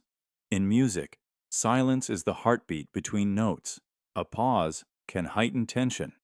transform anticipation into emotion. Think of John Cage's 4:33, where the absence of intentional sound compels listeners to hear the world itself. Every cough, whisper, or distant siren becomes part of the composition. That gap isn't nothing, it is a portal to awareness. On a personal level, a breath not taken, holding your chest in fear, alters your entire experience. The absence of exhalation builds tension, forging anxiety into your bloodstream. Release that breath, and reality shifts. Muscles relax, perspective clears. In physics, a vacuum isn't empty. Virtual particles flicker in and out of existence, forging forces that govern the cosmos. A black hole, defined by what's missing, bends space-time itself, swallowing light and reshaping surrounding orbits. Without its void, galaxies would spin differently. Stars would chart new paths. Even in relationships, an unspoken truth creates a hole, a silence loaded with meaning. That gap can echo louder than words, defining every interaction. Neuropsychology suggests that gaps in memory, the things we forget, can shape identity more than the recollections we hold.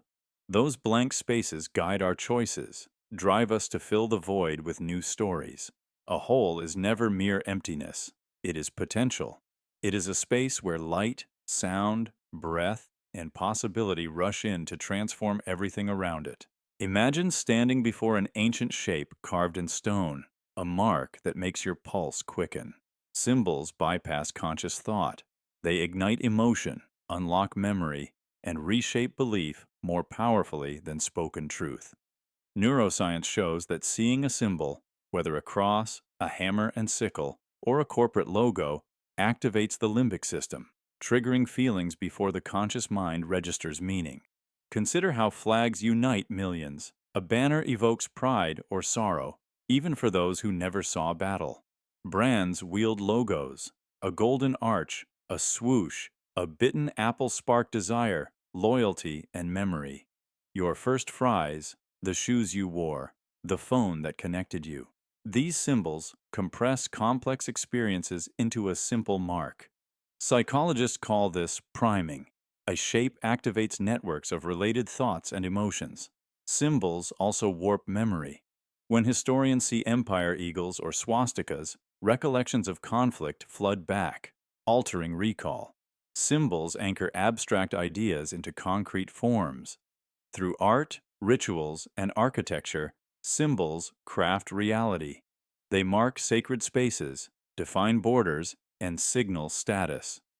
A crest on a diploma shifts perceptions of worth instantly. To resist symbolic control, question reactions to marks. When a symbol stirs you, pause, observe the emotion it evokes, and dissect the memory it summons. Separate the shape from constructed narratives. By understanding symbolic power, you reclaim agency, choosing beliefs rather than having them chosen. Reality isn't fixed by ink or stone, but shaped by interpretations. Symbols create reality. Your awareness can redraw their lines. Question every symbol to keep your mind free. Stay curious. Always. Imagine holding a mug that warms your palm, each sip comforted not just by the liquid, but by echoes of your past mornings. Every object you touch holds a fragment of your emotional journey. Your pillow, a repository of midnight tears and whispered dreams. Your door handle, a witness to anxious departures and triumphant returns. Neuroscience shows our brains register emotional states through touch, creating associations that linger. When your fingers brush fabric or glass, mechanoreceptors relay subtle signals that intertwine with memory. When you clutch a childhood toy, your brain replays joy stored in neural circuits, as if the object held that feeling. Family heirlooms comfort because they anchor memories in tactile form. Even the seat of a well-worn chair holds warmth from hours spent reading or conversing, offering solace when you return. The textures and temperatures become coded in your nervous system, ready to evoke familiar feelings at a touch. Objects do not literally remember, but they become emotional anchors. Viewing or touching familiar items activates brain regions tied to memory and feeling, releasing dopamine or cortisol, based on your past experiences. In virtual reality experiments, heart rates shift when participants handle replicas of meaningful items, revealing touch's power to summon emotions and alter mood instantly. So when you grab your phone after a stressful call, your palm recalls tension. When you trace the cover of a beloved book, calm washes over you, as if absorbing every story it contains. Objects are silent witnesses, storing emotional imprints through your brain's neural dance. To clear your space is to clear emotional residue. Objects record emotion, and in their presence, your feelings live on. Imagine sinking into your bed tonight, aware of every story that lingers within its sheets. Your bed is more than a place to sleep. It's a stage for your emotional theater, anchoring your joys, your breakdowns, and your deepest fears. As you lay your head on the pillow, you cradle memories etched into fabric, childhood whispers, nights consoling a broken heart, the thrill of first love's laughter echoing in the mattress. Neuroscience shows that context shapes memory. Your hippocampus ties events to locations, making your bed a repository for emotions. When you've wept after a brutal day, tears staining the pillowcase, your brain imprints that sorrow into each fold. Late-night confessions under moonlight embed patterns of intimacy, so returning to bed can trigger comfort or anxiety, depending on what haunts you there. Consider a new parent cradling a fussy infant through dawn's pale light. Joy and exhaustion merge, and every coo and cry wove into the blankets. Years later, that bed holds echoes of lullabies and tearful prayers, a testament to endurance. Or someone healing from panic attacks finds solace in familiar sheets, their body learning that safety resides between mattress and ceiling, where nightmares yield to dawn. Even in dreams, your bed transports you to alternate realms, flying cities, forgotten forests, or conversations with ghosts. REM sleep floods emotional centers, making bed the launchpad for internal odysseys. Those reveries fuse into your waking mind, reminding you that reality and imagination blur where you rest. Tonight, as you drift off, remember, your bed holds more than your weight. It carries the imprint of every emotion you've surrendered. Acknowledge this silent witness beneath your dreams and awake stronger, wrapped in threads of your own story. Imagine waking and taking your first step without thinking, as though your body knows the path before your mind catches up. Movement is memory-based. You don't move because you decide, you move because your body remembers how to. Thought often follows action, not precedes it. Consider learning to ride a bicycle. At first, your brain wrestles with balance and pedaling. After training, you mount and pedal smoothly without conscious calculation. Neuroscientists link this to procedural memory in the basal ganglia and cerebellum, encoding sequences of muscle activations. Riding becomes automatic. Thought only arrives when you wobble. Athletes demonstrate this. A tennis player returns a serve seemingly before thinking. Muscle memory, honed by thousands of repetitions, triggers split-second movement. Brain imaging shows motor regions broadcast commands while planning areas idle, as thought narrates action rather than drives it. Even walking relies on memory. Toddlers learn gait patterns over months. Adults take thousands of steps daily without awareness. Spinal cord circuits called central pattern generators produce rhythmic movement. The brain intervenes only to adjust when obstacles arise, like ice. Thought re-engages to stabilize balance. In rehabilitation, patients relearn movement after injury. Repetitive exercises rebuild muscle memories as neurons reconnect in motor cortex and cerebellum. Fluid motion returns, highlighting movement is less conscious choice and more rehearsal of stored patterns. Movement and thought form a dialogue. Conscious effort sculpts patterns until neural circuits store them, freeing thought to focus elsewhere. When patterns break, due to injury or new challenges, conscious thought guides you again. Our bodies are archives of action. Every skill, typing, dancing, tying shoelaces, lives in memory networks. Thought may take credit, but movement often sparks by memory's cue. Embrace that decision can be a whisper after the body's command. Imagine walking along a rocky shoreline at dawn, the ocean's breath rolling toward you in pulses. Each wave crashes, spraying mist on your skin. Science reveals that flowing water sounds remodel your brainwaves, shifting you from alert beta into slower alpha and even theta states. In those moments, your mind unclutters, allowing calm and creativity. When rain taps on a window pane, your auditory cortex syncs with its rhythm, soothing restlessness.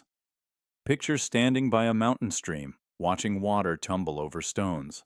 The rushing currents guide attention, silencing the default mode network that fuels worry.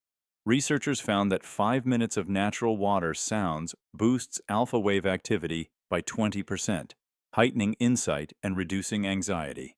Even a simple indoor fountain can trigger these effects, activating hippocampal circuits tied to subconscious thought. Consider waves crashing against a cliff. That roar can lower cortisol levels in minutes, whispering rhythms into your limbic system. Your heart rate steadies, pupils relax, and the prefrontal cortex shifts from crisis to calm. In Japan, river bathing, sitting beside clear streams, invites Shinrin-yoku, where water's acoustic power and nature merge to restore the mind. Even gazing at a calm lake paints your mind in tranquility. The sight activates the parasympathetic nervous system, inviting rest. Breath deepens, and stress melts like morning mist. In cities, a fountain or aquarium can offer similar refuge, providing windows into worlds where time slows. When tension knots your chest, seek water. Lean over a windowsill as rain falls, or sit by a river and let its flow carry away mental clutter. If nature is out of reach, play rain or ocean recordings. Notice how thoughts decelerate, muscles unclench, and inspiration flickers. Water reshapes attention and emotion, guiding your brain to flow with its timeless, healing currents. Imagine remembering a painful insult from grade school, the sting very sharp decades later, while the memory of a severe accident feels distant. Our brains don't file events like perfect snapshots. We file them emotionally. Scientists found memories tag events with emotional weight, not size. In the amygdala, intensity stamps each memory, making small slights with potent feelings more vivid than large incidents. Consider a friend not calling on your wedding day. That forgotten gesture can feel like betrayal, lingering as a wound, even though your partner's illness was more impactful. The hippocampus stores details, but emotional context dictates filing. Tiny moments laced with fear or shame anchor deeply, while a car crash may blur if you felt numb. Studies show that when we relive painful moments, the brain reassembles them by amplifying emotional tags, intensifying feelings, and overshadowing facts. Over time, the emotional file thickens, distorting context. That's why a whispered critique can keep you awake, while losing your job registers vaguely. To reclaim balance, practice cognitive reframing. Revisit painful memories with new perspective. In therapy, patients dissociate emotion from events by narrating facts without judgment. Mindfulness meditation helps. Observing feelings as passing clouds softens the amygdala's grip, letting you refile experiences more accurately. Your memory's filing system is fallible, but awareness can rewire it. Next time a small incident wounds you, recognize its emotional tag, breathe, and reevaluate. By understanding misfiling, you reclaim control over which memories define you. Remember, it's not what happened, it's how it was filed. Imagine waking up on autopilot, dropped into an endless loop where days blur like raindrops sliding down a window. When you follow the same routine, wake, eat, commute, work, sleep, your brain stops marking each moment as unique. Weeks vanish without fanfare. Months slip by while you are just managing. Neuroscientific studies show novelty triggers dopamine, making events stand out. When life is predictable, dopamine responses dwindle and experiences blur. Picture driving to work. The first time, each turn demanded attention. Red lights, crosswalks, new businesses. After months of repetition, your mind glazes over. The route becomes a mental highway where you operate on autopilot, recalling little except your destination. Psychologists call this time contraction. When the brain encodes fewer distinct memories, landmarks fade and time seems to fly. Even holidays fade. Returning to the same cabin each year means filing the trip under existing memory templates. Compare that to exploring a new country. Each step fuels novel neural activity, anchoring time into discrete moments. Older adults perceive time passing faster, partly because they experience fewer new situations. Children, encountering endless firsts, feel summers last forever. Breaking routine interrupts this illusion. Take a different path, taste a new cuisine, or learn a hobby. Each change forces your brain to notice, encoding fresh memories and stretching subjective time. Look back, and a week filled with discovery feels rich, while a week of identical tasks feels empty. Routine hides time passing.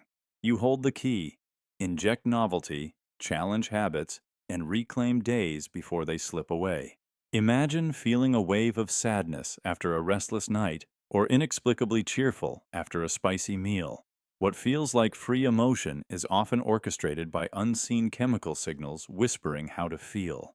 Your gut bacteria, sleep quality, and neurotransmitter fluctuations conspire to shape mood. Psychobiotic research shows that microbes in your intestines produce molecules crossing into the brain, influencing neural circuits.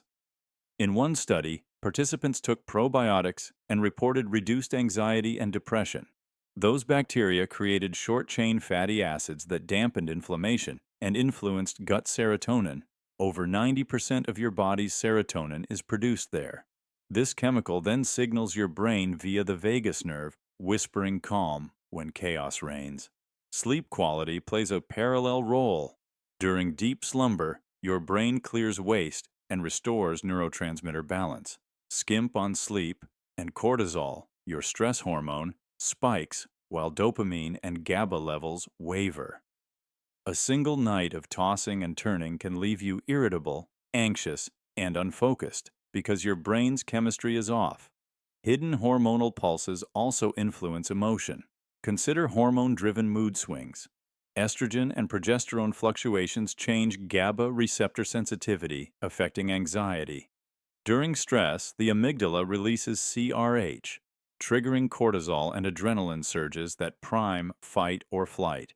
Once danger passes, feedback loops normalize levels, but chronic stress can trap mood in a negative loop. To reclaim control, nourish your microbiome with fiber-rich foods, prioritize restorative sleep, and practice stress management techniques to balance hormones. Mindfulness, exercise, and social connection boost endorphins and oxytocin, countering harmful chemical patterns. Understanding that chemicals often choose your mood before you do empowers you to rewrite your emotional script and free yourself from the hidden whispers guiding your feelings. Imagine holding a lens that colors everything you see. Once belief settles in, your brain filters reality through it. You notice what fits and discard what disrupts. Beliefs create blindness. In psychology, confirmation bias describes this. People seek evidence supporting beliefs while ignoring contradictions. Believing a stock will rise, you spot every positive report but overlook warnings. Brain scans show that disconfirming data triggers emotion centers, dismissing reality rather than updating belief. Perception itself bends. In studies, ambiguous images shift based on labels. Told friendly, participants saw warmth. Told hostile, they saw menace. Belief shapes vision. Science can stall under paradigm blindness. For centuries, observers saw Earth as the universe's center, forcing data to fit. Anomalies were dismissed until Copernicus revealed heliocentrism. Beliefs warp memory. In false memory tests, people recall events that never happened if they fit a narrative. A witness, convinced about a suspect's look, misidentifies an innocent person. Neurologically, beliefs drive top-down processing. Frontal lobes send predictions to sensory areas, shaping input. The brain predicts, data confirming belief is amplified, conflicting data is suppressed. Even medicine feels belief's power. In placebo trials, patients told they get real drugs show symptom relief via dopamine release. When belief drops, so does effect. Breaking this cycle demands skepticism and flexibility. Awareness of biases, seeking disconfirming evidence, and questioning assumptions help break the lens. The scientific method combats blindness. Peer review and replication enforce scrutiny beyond personal conviction. Beliefs can guide, yet unchecked, they blind. Reality evolves with evidence. To see truth, remove tinted lenses, question, probe, stay open. Only then can you glimpse what lay hidden behind your beliefs.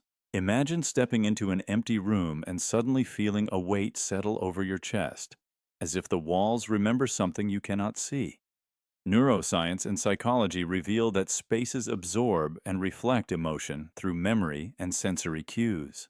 When you revisit your childhood home, a corner where you once cried might still harbor tension because your brain encoded that emotional state alongside the environment. Context-dependent memory studies show that our hippocampus links emotion to places, weaving memories into the very walls. Think of entering a hospital corridor where you never stayed, yet feeling inexplicable sorrow. A previous visitor's grief can linger in subtle cues, lighting, color, echo. Mirror neurons let us sense unspoken feelings. When we observe tiny signs, slack shoulders, hushed tones, our brain simulates the emotion, making residue feel personal. Even a single traumatic event can leave neural traces in the amygdala, and nearby spaces resonate with echoes of fear. Consider a library nook where you once found peace. Now, stepping there warms your spirit because positive emotions imprint on familiar spaces. Architects know this. Chapels built with light-filled naves evoke calm. Cafes designed to feel cozy invite connection. Scent molecules cling to curtains and carpet, releasing memory-triggering cues that flood your limbic system with nostalgia. Scientific studies confirm these effects daily. Places shape mood without a word. So, when a hallway makes you anxious or a room makes you weep where no one else feels anything, know that emotions are not confined to minds. They leave marks in places. Your brain reads these silent stories, blending past feelings into present perception. In that way, places trap emotion, crafting invisible landscapes that shape how you feel, moment after moment. Imagine inhaling fresh-cut grass on a summer afternoon, and suddenly a forgotten childhood rush returns. Bare feet on cool concrete, laughter echoing, scraped knees from daring adventures. Smells bypass conscious guard, slipping into the limbic system, that ancient region where emotion and memory intertwine. Neuroscience reveals olfactory receptors linked directly to the hippocampus and amygdala, stitching scent into memory fabric. Researchers found odors elicit more vivid recollections than visual or auditory cues. In one study, participants smelling a specific fragrance recalled precise childhood scenes, while those shown photographs described only general details. Smells evolved to warn of fire or spoiled food and to signal mates, but today they become keys to emotional archives. The aroma of coffee brewing can transport you to dorm rooms haunted by exams. These unlocked rooms reveal buried hopes and forgotten fears. A whiff of rain on dry earth may awaken dreams of escape or spur the melancholy of a first heartbreak. Past grief resurfaces. The scent of funeral flowers can resurrect tears for someone you stopped mourning years ago. To harness this power, practice mindful scent exposure. Note details, context, feelings, sensations, so when a smell merges with memory, you witness the past rather than relive it. Your brain stores experiences as emotional patterns bound to sensory cues. Smells serve as master keys, opening locked doors in the mind's labyrinth. Next time a fragrance catches you off guard, pause and explore the unlocked room. It may hold insights, healing, or warning. Let scent guide you through hidden corridors of self. Embrace the unexpected journey of memory. Imagine standing in a crowded room, lips sealed yet speaking volumes. Even when you say nothing, you broadcast emotion. Your posture tilts forward or retreats backward, signaling confidence or insecurity. Pupils dilate with attraction or fear. Breathing shifts. Slow and steady speaks calm. Rapid breaths hint at anxiety. Micro-expressions, a tightened jaw or fleeting smile, reveal truths you hide. Neuroscience shows nonverbal cues dominate communication. In silent exchanges, your brain processes gestures faster than words. When you lean in, others feel your interest. When you cross your arms, they sense defensiveness. Studies show pupils dilate when people lie, leaking hidden intent. Breath patterns signal stress or ease without a sound. In a job interview, perfect answers mean little if shoulders slump or eyes dart. Interviewers sense discomfort. Friends know you're upset even if you insist you're fine because your body whispers tension. In romance, silent glances and synced breaths speak love louder than words. Negotiators in diplomacy watch for slight shifts, a twitch of an eyebrow or pause in breath, revealing bluffs. Special forces read silence. Averted gaze can mean hiding. Ragged breathing signals danger. Your body is a canvas of signals painted by emotions you cannot fully suppress. Even in darkness, infrared cameras detect heat changes as blood rushes with emotion, betraying secrets your mind conceals. Next time you think silence shields you, remember, you are still broadcasting. Every posture, pupil, and breath carries meaning. Master this silent language, and you control your narrative. Speak with intention, even without words, because the world is listening. Character count, 1697. Imagine stepping onto a stage where every victory parade, every fallen hero, and every whispered legend is performed for an unseen audience. History isn't a record of objective truth. It's memory theater, a drama scripted by survivors who choose which scenes to include, which villains to spotlight, and which truths to bury, weaving narratives that serve power, identity, or revenge. When you read about empires, you learn triumphs penned by those left standing. Conquered voices fade into silence, erased or denigrated. Victors erect monuments and textbooks echo their scripts, shaping collective memory. You inherit an edited story, unaware of lost subplots beneath layers of embellishment. Ancient scribes adapted myths into facts. Greek poets turned gods into lineage, and medieval chroniclers highlighted piety while glossing over cruelty. Modern historians piece together fragments, but their lenses remain tinted by bias.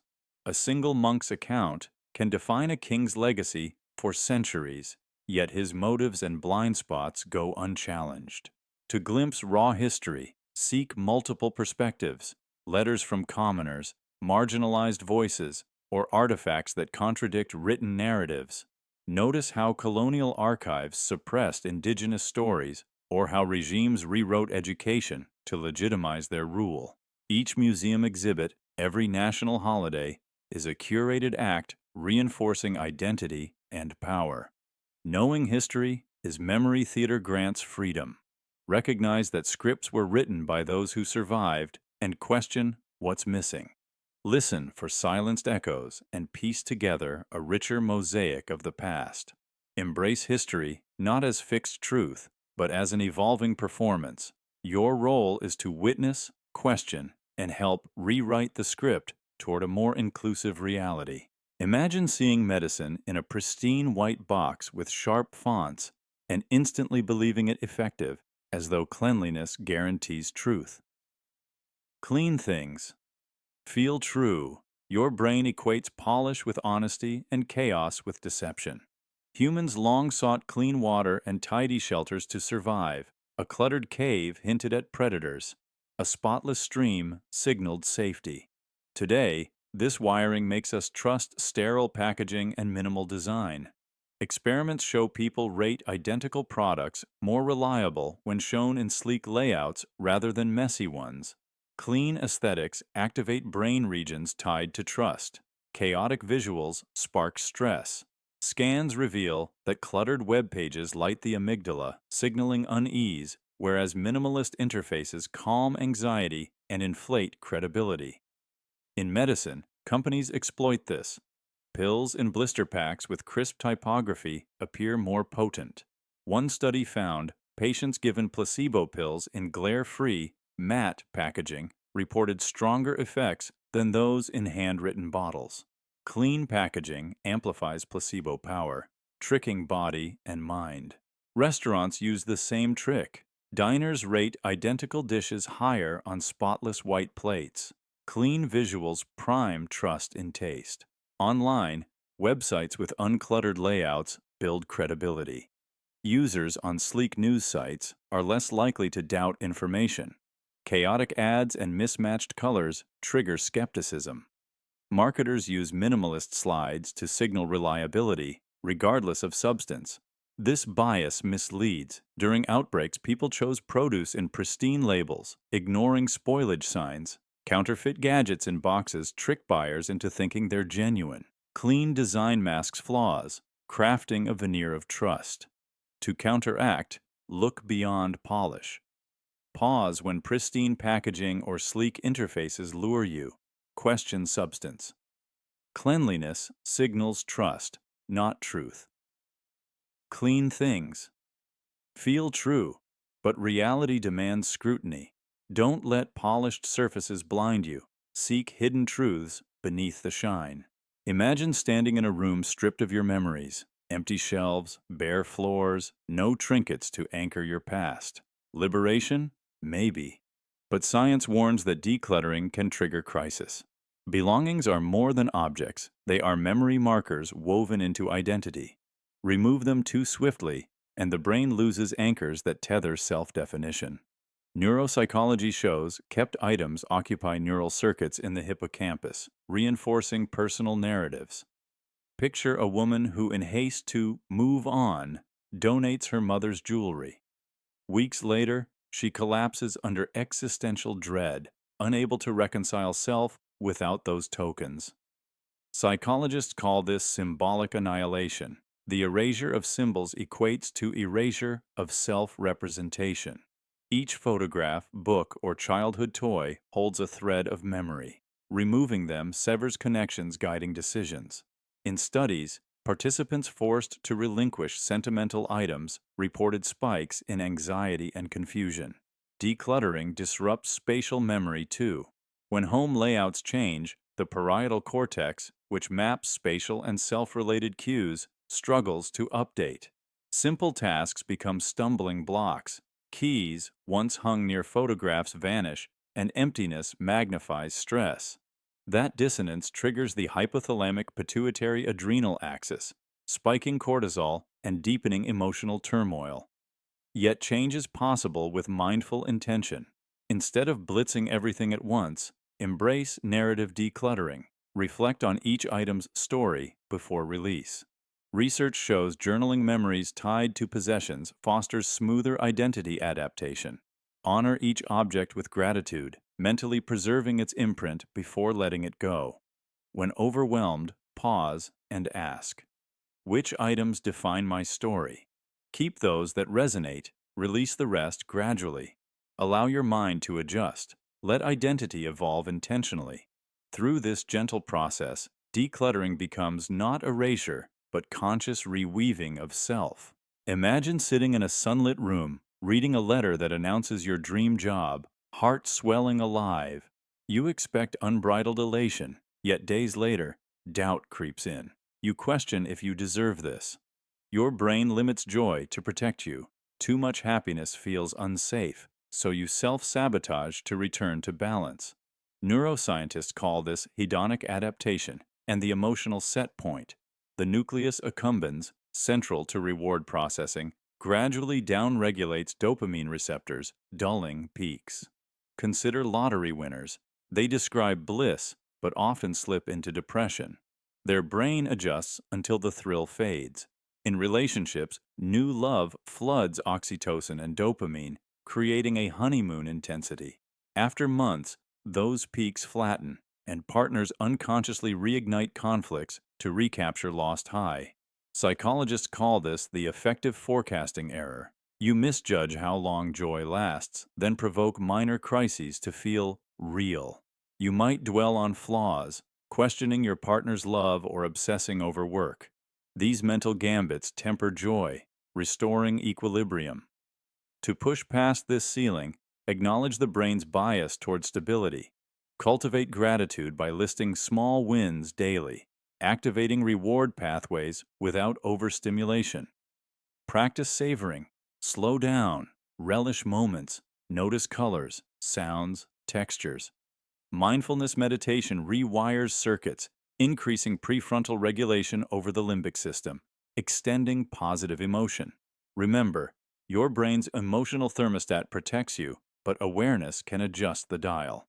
Embrace joy fully, then anchor it with conscious practice, expanding your capacity for happiness beyond the ceiling your mind constructs. Imagine recalling a birthday you never experienced, yet the scent of cake and laughter feels as real as yesterday.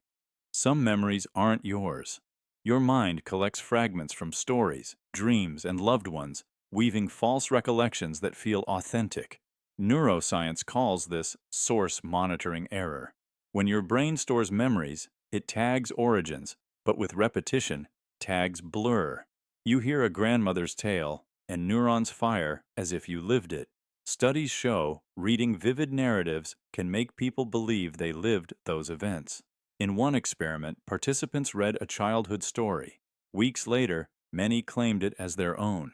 Dreams implant false memories too. You might dream of a sibling's wedding, then recount details you never witnessed because your brain merges imagined and real. Family lore blurs fact and fiction. Grandparents' stories become internalized, and children believe they experienced events secondhand. Rehearsal cements borrowed memories, making them real. In therapy, clients sometimes recall traumas that belong to others. Photographs and social media intensify this. Seeing old photos prompts your brain to fill gaps, fabricating emotions or conversations you never had. When colleagues recount a meeting you missed, your mind constructs dialogue, and you remember, nodding along. False memories shape behavior. Believing you were neglected fuels insecurities. Collective memories influence culture. Understanding that some memories aren't yours frees you. Question vivid recollections lacking evidence. Seek corroboration. Ask family. Check journals. Memory is reconstruction, not recording. By distinguishing genuine memories from borrowed echoes, you reclaim your past. Imagine sitting in a dark concert hall, the first chord vibrating through your chest, syncing with your heartbeat before you even register it. Music hacks the nervous system. Brainwaves entrain to rhythm, heartbeat aligns with tempo, and emotions surge with harmonic progression. Neuroscientists call this neural entrainment. Auditory signals drive oscillations in the brain's electrical activity, linking sound to physiology in milliseconds. When a slow 60 BPM baseline pulses, your parasympathetic system relaxes, slowing breath and heart rate. In contrast, an upbeat 120 BPM drum loop triggers sympathetic arousal. Adrenaline floods, pupils dilate, and energy spikes. ECG and EEG studies reveal that passive listening can shift heart rate variability, guiding you from stress to calm or from calm to excitement. Consider a minor chord progression: root, minor third, perfect fifth, minor seventh, painting melancholy neural patterns. Research shows minor keys activate regions tied to sadness, while major chords engage reward circuits, releasing dopamine and igniting joy. Binaural beats offer another hack. Two nearby frequencies played in each ear produce a third tone at their difference frequency, guiding brainwaves toward relaxing or focused states. Apps leverage 432 Hz or 528 Hz tones for creativity and healing, and trials indicate music therapy can reduce anxiety by balancing neurotransmitters. Beyond tempo and key, melody and timbre shape autonomic responses. A flute's gentle overtones coax alpha waves for focus, while distorted guitar riffs trigger beta waves for alertness. Silences between notes allow your system to rebound, creating tension and release. Tonight, as you press play, feel that invisible conductor at work, each chord instructing your body. Music isn't mere entertainment, it's a biological language, steering your heartbeat and emotions in harmony. Recognizing this power lets you choose sounds that heal, inspire, and transform your cells. Imagine climbing a ladder that never ends. Each step feels like progress, yet the view remains the same. Progress is a feeling. Your mind rewards you with motion, even when you're stuck in loops. Emotion masquerades as advancement, tricking you into repeating patterns. The Zeigarnik effect shows unfinished tasks linger in memory, creating tension. Checking off small tasks yields dopamine hits that simulate real progress. You clean a drawer, mark an email as read, and feel accomplished. But if deeper goals remain untouched, that momentum shields inertia. In fitness, you jog daily, track miles, and watch numbers rise. Your brain basks in reward signals, but if endurance stays stagnant, you're running in place emotionally. Routines feel like growth because your mind craves markers to stay motivated. At work, busy work feels productive. Meetings and emails trigger ventral striatum, cementing the illusion of impact. We mistake checked boxes for meaningful work, perpetuating mediocrity. Even relationships exhibit this. Routine dates and messages feel like nurturing bonds, but without real connection, deep conversation, vulnerability, those acts are tokens. You feel progress because consistency releases oxytocin, yet intimacy may stall under perceived motion. Breaking free requires distinguishing signals from noise. Reflective pauses engage the prefrontal cortex, letting you ask if actions change outcomes or just stroke ego.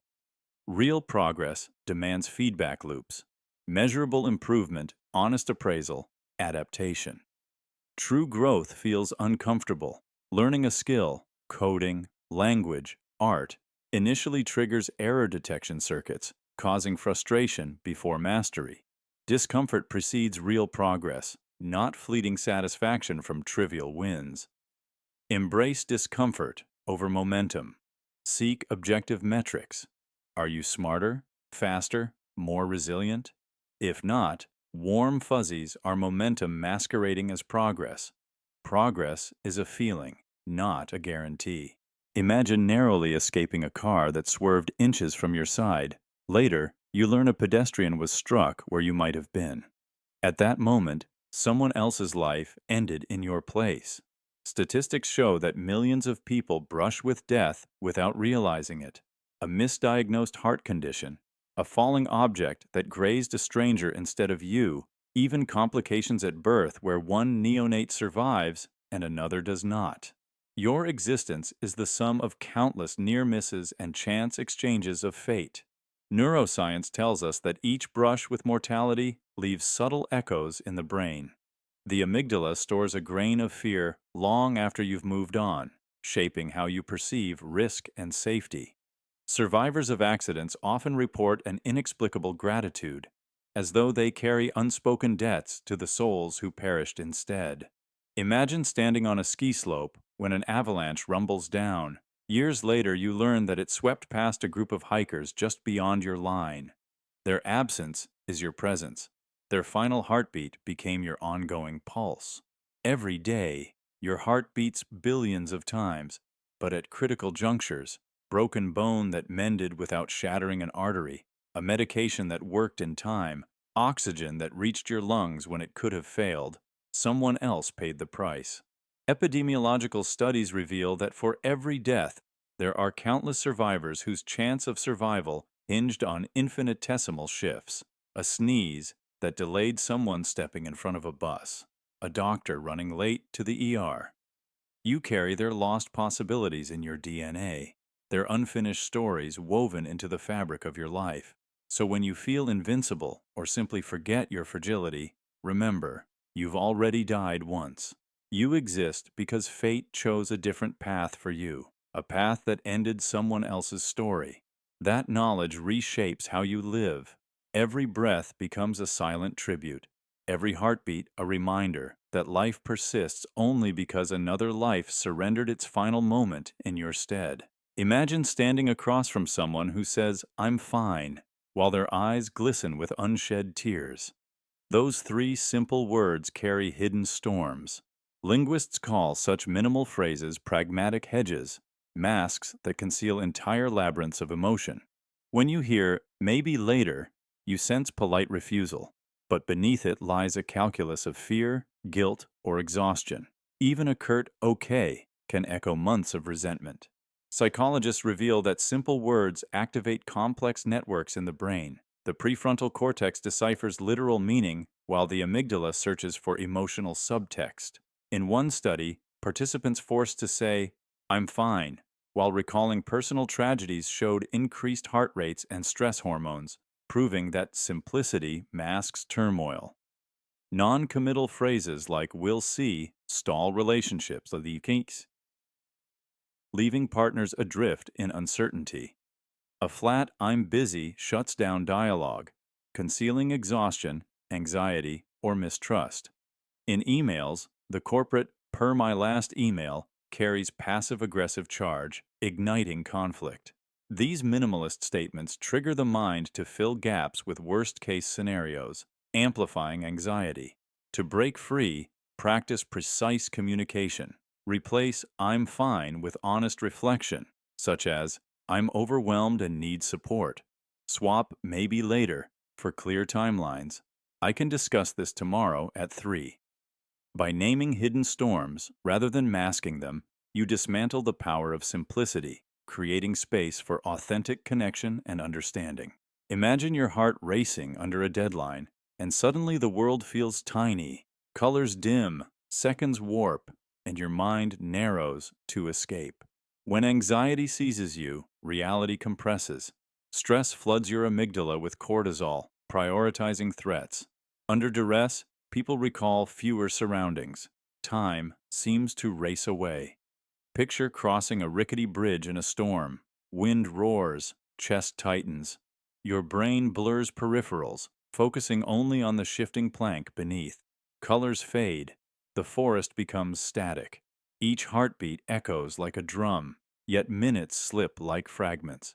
In urgent moments, soldiers or drivers in near misses, subjects describe tunnel vision, where everything outside a narrow cone vanishes. The brain redirects resources to sensory centers tied to danger. Dopamine spikes narrow attention, making clocks meaningless while heartbeats dominate. Stress skews time. During a crash, survivors report slow motion, granting reaction time. VR studies find fearful volunteers estimate elapsed moments as shorter, even as they feel each microsecond. That compression is your brain's defense, pruning non-essential data. Emotion dulls color. A skateboarder's worst fall reduces sights and sounds to a blur, leaving only ground rushing up. Afterward, memories form fragments. Impact, pain, a flash of sky, details vanish. Selective encoding compresses reality into survival cues. To counteract compression, practice mindfulness. Notice colors, textures, scents, forcing your brain to register non-threats. Slow your breath, counting inhales and exhales. Expanding attention beyond anxiety's tunnel restores time and color. Remember, stress narrows your world, but intent can widen it. Imagine stepping into a silent room moments after a heated argument, yet feeling a weight in the air, an unseen tension lingering like residue. The atmosphere remembers. Environmental psychology shows that particles in air can carry traces of emotional energy, influencing mood long after events end. When people experience strong emotions, their bodies release pheromones and microparticles. Stress hormones can vaporize into tiny droplets, altering a space's chemistry. In studies, individuals entering a room where volunteers were frightened reported increased anxiety despite no visible clues. Their brains detected chemical signals that registered in the amygdala before conscious thought. Joy leaves imprints too. Positive feelings release neurotransmitter byproducts that shape a welcoming aura. Walking into a festival hall after a concert, you inhale faint whiffs of sweat and euphoria, and your mood shifts without realizing why. The olfactory system links these scents to memories, triggering dopamine and shared bliss. Grief can hover as well. In hospital wards, nurses report that spaces where patients died feel heavy to the next visitor. Though scentless, emotional residue clings to molecules, and the hippocampus encodes these associations. Unaware, you inherit a room's emotional memory. Your feelings merge with those who came before you. To clear emotional residue, ventilate spaces or use essential oils. Opening windows exchanges charged particles for fresh air. Mindful rituals, lighting candles, burning sage, or visualizing light cleansing the room can reset emotional baselines. Tonight, as you enter your home, notice how the air feels, comforting, heavy, or hopeful. Remember that the atmosphere carries echoes of every joy, grief, and argument that unfolded there. By honoring this unseen memory, you gain power to reshape your spaces and breathe new life into the air around you. Imagine walking into a room and instantly feeling uplifted by one person's presence, while another leaves you drained. You recharge through others. Some people boost energy, others deplete it. The effect is biological, not just emotional. Mirror neurons fire when you observe moods. A joyful person's patterns ripple through your brain, activating reward centers and releasing dopamine. You feel energized. Someone overwhelmed by anxiety releases cortisol. Their stress seeps into your system, priming fight or flight. You tense up, unsure why. Oxytocin, the bonding hormone, also shapes this. Eye contact and genuine smiles trigger its release, lowering heart rate and blood pressure, creating calm connection. That's why a hug can restore well-being. But if someone emanates distrust, your amygdala, your brain's alarm, launches cortisol. Shoulders stiffen, breath shallows. That person drains you. Empaths magnify these effects, their nervous systems syncing with others. Time with a high-energy friend floods them with vitality. A pessimist saturates them with negativity. In teams, emotional contagion spreads fast. A leader's positivity lowers cortisol for everyone, boosting collaboration. A toxic member inflames stress, undermining focus. Shielding yourself isn't about numbing emotion, it's about awareness. Notice physical cues: racing heart, tight chest, fatigue. Signals someone drains you. Use grounding. Inhale slowly to engage your parasympathetic system, or visualize a shield blocking negative vibes. Set boundaries. Limit exposure to chronically negative people to maintain balance. Seek those who uplift you. Their positivity spurs oxytocin, recharging your cells even briefly. Your nervous system evolved for social survival, syncing with others to foster cohesion or caution. Feeling recharged or depleted isn't your fault. It's biology. By understanding these mechanisms, you cultivate connections that energize and protect your well-being. Imagine standing at a crossroads where every step you take spins off countless realities. Each moment, your smallest decision sends ripples through existence. Neuroscience reveals that making choices activates the prefrontal cortex, evaluating options, risks, and rewards in milliseconds. When you choose coffee instead of tea, neural circuits fire in patterns that diverge subtly. Your brain collapses potential pathways into one reality and discards the others, shaping your immediate future. These micro-decisions accumulate, forging the trajectory of your life in ways you cannot foresee. Imagine deciding to say yes to a friend's invitation versus saying no, and how that simple choice might lead you to meet someone special or miss a life-changing opportunity. Psychology terms this counterfactual thinking. Your brain simulates what-if scenarios, revealing latent possibilities that vanish the moment you decide. Studies show that these mental simulations shape memory and emotion, reinforcing certain neural pathways while letting others fade. Over time, small choices compound, guiding your sense of identity and possibility. Physics amplifies this idea. Chaotic systems are supremely sensitive to initial conditions. A split-second decision can lead to wildly different outcomes down the line. Philosophers debate free will versus determinism. But even a deterministic universe unfolds complexity as if choice were real. Quantum interpretations suggest every possible option exists until measured, collapsing into one reality. Your decision acts as that measuring moment, weaving a new thread through the cosmic fabric and leaving alternative ripples unseen but nonetheless real. Every choice you make today shapes tomorrow's landscape. Saying no to fear and yes to curiosity reorients your path toward growth. Each decision, no matter how trivial, threads reality, building a tapestry that extends beyond your perception. The version of you reading this is one path among infinite possibilities. As you move forward, remember that your voice echoes not just in your mind, but across the branching worlds you create. Embrace the power of choice, because every decision threads reality and reveals the endless cosmos of your existence. Imagine stepping into your childhood home, sunlight filtering through dusty curtains, and feeling a warmth that rivals any memory. That warmth isn't longing for a moment, it's yearning for the self you were before grief, responsibilities, or fear crept in. Neuroscientists show nostalgia triggers opiate-like responses in the brain, releasing dopamine and oxytocin to soothe emotional pain. Yet this sedation masks the sting of reality, lulling you into yearning for a version of yourself unscarred. Consider veterans who revisit old battle songs. They aren't longing for conflict, but for the camaraderie and unburdened identity they had before trauma fractured them. Or a parent scrolling through baby photos, not longing for diapers, but for the carefree version of themselves before sleep deprivation and worry took hold.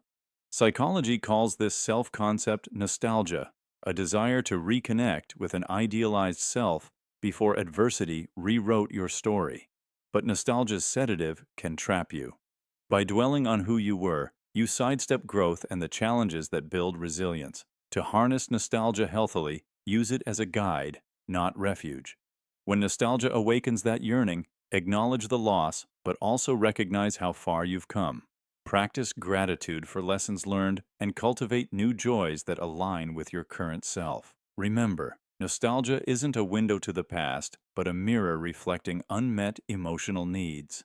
Let it inform your journey rather than sedate your spirit. Beyond the lull of sweet remembrances, challenge yourself to live bold, now creating fresh chapters that memory will celebrate rather than sedate. Let each moment carve new paths, free of rosy illusions. Imagine staring at a blank page or empty inbox and feeling your heart sink, as if you've vanished. In modern life, productivity often becomes identity. When you're not doing, you feel invisible, as if your existence needs validation through output. Research in psychology reveals linking self-worth to achievement can warp our sense of self. When you finish a task, sending an email, closing a deal, neurons in your brain's reward circuits release dopamine, reinforcing the behavior. Over time, your brain learns that worth equals output. Idle moments trigger guilt because neural pathways crave productivity. You become a machine that only feels real when operating at full capacity. Consider entrepreneurs who chart every minute. Their calendars overflow because an empty slot feels like an abyss. Or students who cram assignments to feel capable. When deadlines vanish, they panic. Self-esteem plummets without tasks. Studies show a link between productivity and self-esteem. Those who tie identity to output feel anxious when resting. Their default mode network, active during introspection, gets hijacked by intrusive thoughts. Am I doing enough? They avoid creative or reflective tasks that aren't easily measurable, stifling innovation. Breaking the cycle requires reclaiming worth beyond work. Mindfulness practices detach identity from productivity. By noticing thoughts, I am enough even when idle, you weaken dopamine-conditioned loops. Journaling gratitude for being, not doing, rewires neural pathways, proving presence, relationships, and creativity hold intrinsic value. Imagine a life where pausing isn't a threat, but a chance to regenerate. Your worth isn't in output, it is in your humanity. Imagine hearing a shrill alarm pierce the silence of dawn, and before logic registers, your heart races and muscles tense. Certain tones, doorbells, alarms, pings, hijack your nervous system, bypassing reason and compelling immediate response. Neuroscientists call this auditory startle reflex. Sound waves travel from the cochlea through the brainstem to the amygdala in milliseconds, triggering fight or flight reactions without conscious thought. When a fire alarm blares, your brain's inferior colliculus processes the sudden, high decibel signal and sends a distress call to the periaqueductal gray, activating escape circuits. In daily life, the ding of a text notification taps into conditioned reflexes shaped by repetition and reward. Dopamine pathways tie these sounds to expectations. Each ping hints at social connection, so your brain prioritizes checking your phone over ongoing tasks. Military studies show soldiers respond faster to warning tones than to visual cues. Emergency vehicle sirens exploit this, crafted at frequencies that cut through noise to enforce compliance. Retail stores embed sonic logos to nudge shoppers toward purchases without their awareness. Even infants react instinctively. A mother's ringtone can soothe a crying baby, as neural circuits link familiar melodies to safety. Minor key melodies evoke unease, while major chords trigger reward centers, releasing dopamine. In hospitals, monitors' beeps direct nurses' focus instantly. Every pulse and pause becomes a signal demanding action. Advertisers leverage psychoacoustics, knowing that certain chord progressions can induce urgency or calm. To regain control, practice mindful listening. When you hear a ping, pause and ask, "Do I need to respond now? Or is my brain on autopilot?" Choose which tones guide you and reclaim agency from these invisible impulses. By understanding how sound hacks your brain, you can act intentionally instead of reflexively. Imagine stepping into a room where patterns repeat, tiles in perfect rows, lamps hung at equal distances, the gentle tick of a clock. Instantly, your mind relaxes, as if these cues anchor you in chaos. Structure comforts the brain. Repetition, ritual, symmetry form scaffolding in a world too complex to grasp. Ancestors relied on predictable cycles, dawn's light, seasons guiding planting. Their brains noted consistency. A broken pattern meant danger. Today, those circuits respond to order. Symmetric shapes calm the visual cortex and quiet the amygdala, signaling all is well. Ritual grounds you. A morning routine, same mug, coffee ritual, familiar stretches, transitions the brain from sleep to alert. Studies show ritualistic actions link basal ganglia and prefrontal cortex, reducing anxiety by creating reliable neural pathways. Repetition frees cognition. Typing a password becomes automatic. Without patterns to recognize, you'd feel disoriented. Symmetry extends to sound. A steady beat fires dopamine circuits, soothing nerves. Poetry's rhyme and meter help predict endings, invoking pleasure. Symmetrical architecture, balanced columns, activates parietal regions craving harmony, making spaces feel safe. Community rituals, like group drumming, align brainwaves and release oxytocin, building trust. Therapists use structured breathing or journaling to rewire dysregulated networks, restoring calm. Structure is mental scaffolding. When repetition reassures, ritual grounds, symmetry. Signals, safety. Your brain shifts from alarm to creativity. Beneath chaos, your mind craves patterns. Embrace structure as foundation for resilience and discovery. Imagine standing at the edge of chaos. Traffic snarls, deadlines loom, and uncertainty pulses in your chest. You tap wood, avoid cracks, or whisper a mantra, hoping the ritual bends fate. Superstition doesn't change events, but it calms our brains. When faced with unpredictability, the prefrontal cortex craves control. Rituals hack that craving, replacing anxiety with agency.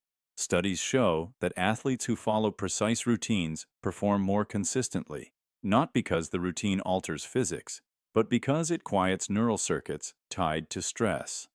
Avoiding cracks and whispering a phrase anchors your attention, letting the mind bypass fear and find calm. Across cultures, rituals emerge to ease uncertainty. Tossing coins in fountains, spinning prayer wheels, or wearing lucky charms. These small acts simulate control, easing tension and focusing thought. Consider a baseball player's pre-throw ritual, adjusting his cap, tapping the ball, breathing deeply. Chi. That tiny ceremony steadies his system, sharpening focus. Pilots often recite silent prayers after checklists, nodding to tradition and reminding themselves they control more than chaos. Our ancestors forged superstitions while interpreting randomness. Lightning was omens until science explained storms. Yet those rituals persist in our DNA. A student arranging pencils before an exam isn't defying physics, but signaling to their brain that preparation and calmness matter. That mental shift empowers action. Superstition's power isn't magical, it is physiological. By performing familiar acts, you quiet the fear centers and let reasoning guide you. So when you knock on wood or murmur a phrase, you're not invoking mystical forces. You're giving your mind a vital anchor amid uncertainty, proving belief itself can soothe the storm within. Imagine returning home to an empty living room, the echo of laughter replaced by silence that presses on your chest. Presence fills space, but absence drowns it. Neuroscience shows our brains are wired to detect missing social bonds. Mirror neurons heighten sensitivity, so a person not calling triggers more distress than a friend's cheerful voice. Think of an empty chair at a family dinner. The mind loops through memories of shared meals, converting absence into a weight. Psychologists call this the absence impact effect. What's missing shapes perception more powerfully than what's present. When you walk into a childhood bedroom and find it vacant, childhood ghosts swirl in the shadows. Toys untouched, posters faded, laughter reduced to a phantom echo. Social experiments show individuals recall more vivid details about absent loved ones than about those they see daily. Sound imprints absence too. A silent phone refusing calls causes more anxiety than any notification. In an empty subway car, the lack of chatter amplifies loneliness. Ambient sound becomes absence's voice. Even grief works this way after a funeral. The void where a voice once was reverberates louder than any song. To navigate absence, acknowledge it rather than resist. Recognize that hollow space holds memories. Practice mindfulness in quiet moments. Instead of filling silence with noise, sit with missing pieces. Feel their weight, then release. Notice how presence rushes in when you allow room. Remember, absence feels heavier because the brain seeks completion. By witnessing voids, you honor ties that were. Let absence teach you value, transforming emptiness into deeper appreciation of what remains. Now, imagine walking down a street you once shared and feeling the echo of a presence that vanished. To someone from your past, you live only in their memory, no longer real, just a ghost haunting a time they can't return to. Memories reside in neural circuits, strengthened by emotion. When they recall your laughter or arguments, neurons fire as if you stand beside them. Without new interactions, those circuits grow static. You exist as echoes, flickering in their hippocampus. Researchers call this memory consolidation. Experiences transform into neural patterns during sleep and reflection. Over time, without reinforcement, memories fade or distort. They may avoid recalling you to spare pain, relegating you to shadows. Or they replay moments, a shared sunrise, a whispered promise, reliving old emotions. Each replay rewrites the memory like chalk smudged by rain until you are a faded silhouette. Consider friends who drift apart. In one brain, pathways trace shared jokes and secrets. In the other, life events overwrite those pathways. You linger only as a smoky trace. When they glimpse an old photo, the amygdala sparks nostalgia, but contours blur. You are a ghost in their mind. Those left behind cling to your memory with grief or resentment. Their minds loop through what ifs, trapping them in the past. Rumination strengthens pain circuits. Each replay deepens sorrow. You become a haunting refrain in their inner dialogue. Yet ghosts can heal. When someone forgives you, they reshape circuits, replacing pain with peace. You remain a ghost. Your presence softens into gratitude for lessons learned. You no longer walk beside them, but you live on as an echo guiding their future. Imagine stepping into a room bathed in crimson light, and suddenly the air feels charged, heartbeats pounding faster, as if time shifted into overdrive. Color isn't mere decoration. It's a language that speaks to our nervous system. When your retina perceives red wavelengths, the hypothalamus releases adrenaline, elevating heart rate and arousal. Blue tones, on the other hand, engage parasympathetic pathways, slowing respiration and stretching perception. Yellow floods your field of view, releasing dopamine in the striatum, awakening focus. Black absorbs light, grounding brainwaves in steady calm. In experiments where participants sat in red-lit rooms, they overestimated time, perceiving minutes as hours. Athletes train under red banners to boost urgency, while rescue teams adopt scarlet accents to sharpen focus. Blue environments, offices painted cerulean, have been shown to boost creativity by calming stress circuits. Yellow classrooms invigorate students, but too much yellow can trigger anxiety, showing that color's power is a double-edged sword. Consider a hospital ICU bathed in soft blue lighting. Patients rest more easily as heart rate variability decreases, promoting healing. In meditation rooms, indigo murals guide practitioners into theta states, fostering introspection. Everyday objects, a red stop sign or a yellow warning triangle, bypass reasoning, demanding immediate action. Fashion designers use black's grounding force to instill security and authority when the unknown looms. Your world isn't black and white, it's painted in emotion-laden pigments. By decoding this hidden color code, you can consciously shape your environment. Next time you feel restless, drape a cobalt blue scarf or gaze at a navy skyline. When focus wanes, bathe your workspace in amber light. Knowing that colors manipulate mood empowers you to choose hues that heal, energize, or soothe. Imagine closing your eyes and stepping into a world you create, enacting revenge, falling in love, or escaping to galaxies. Each daydream rewires your identity. Rehearsing a life not lived, but deeply felt, your brain reshapes neural pathways, blending imagination and reality. Neuroscience shows that vivid imagination activates the hippocampus and prefrontal cortex, as if experiencing events. Over time, these fantasies merge with memories, subtly altering self-image. Revenge scenarios replay past wrongs and imagine triumph, firing reward circuits and releasing dopamine. Each visualization strengthens assertive pathways, embedding confidence that surfaces in real situations. Romantic fantasies trigger oxytocin and endorphins, evoking true affection. Rehearsed words and gestures train emotional circuits, shaping expectations in real relationships. Escapist visions, soaring above cities or exploring alien worlds, spark creativity. They engage the brain's default mode network, where innovation thrives, extending mental maps to solve daily problems. Yet overindulgence blurs lines. Imagining an ideal self too often makes reality feel stark, creating cognitive dissonance. That tension can drive growth or cause frustration. Guiding daydreams toward goals, visualizing success before speaking or rehearsing kindness, harnesses this rewiring. Athletes mentally rehearse routines. Surgeons imagine procedures to reduce errors. You can prime neural circuits for desired traits. Daydreams are mental workouts. Each fantasy lays new paths, reshaping who you are.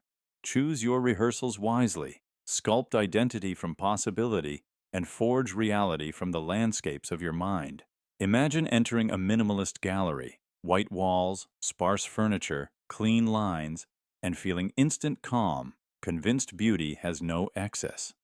Yet those choices echo a belief system that less signifies purity, status, and control. Aesthetic preferences are not neutral. They act as propaganda embedded in design, color, and form.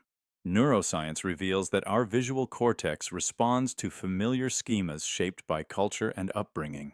When we crave mid-century modern furniture, we absorb mid-century ideals of progress, efficiency, and industrial power. The stark geometry of Bauhaus architecture wasn't mere style, it embodied a utopian vision of unity between art and technology. Similarly, the pastel pink trending in social media signals feminine innocence, reinforcing gender norms crafted by marketers. Studies show that exposure to branded color palettes activates reward centers in the brain, linking satisfaction with consumption. Even the fonts we read exert subtle influence. Serif typefaces suggest tradition and authority, while sans serif implies modernity and openness. Every design choice carries political weight. Urban planners choose glass towers to symbolize transparency and wealth, but they also project corporate dominance and social exclusion. A Gothic cathedral's pointed arches point to transcendence, steering worshippers toward a hierarchical worldview. Your personal taste is thus a collage of historical narratives, economic forces, and psychological triggers. When you curate your home with reclaimed wood, you signal environmental consciousness and align yourself with eco-capitalist values that commodify sustainability. By recognizing that the look you like is ideology, you free yourself to question the silent messages around you and reclaim agency over the spaces you inhabit. And choose freely today, always now. Imagine standing before a mirror and forcing a smile, the corners of your mouth lifting even though your heart feels heavy.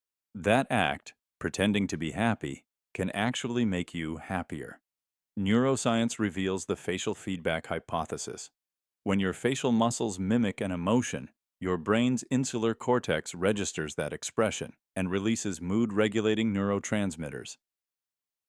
Studies show participants asked to hold a smile report improved moods. Consider actors who inhabit roles so deeply they lose sight of identity.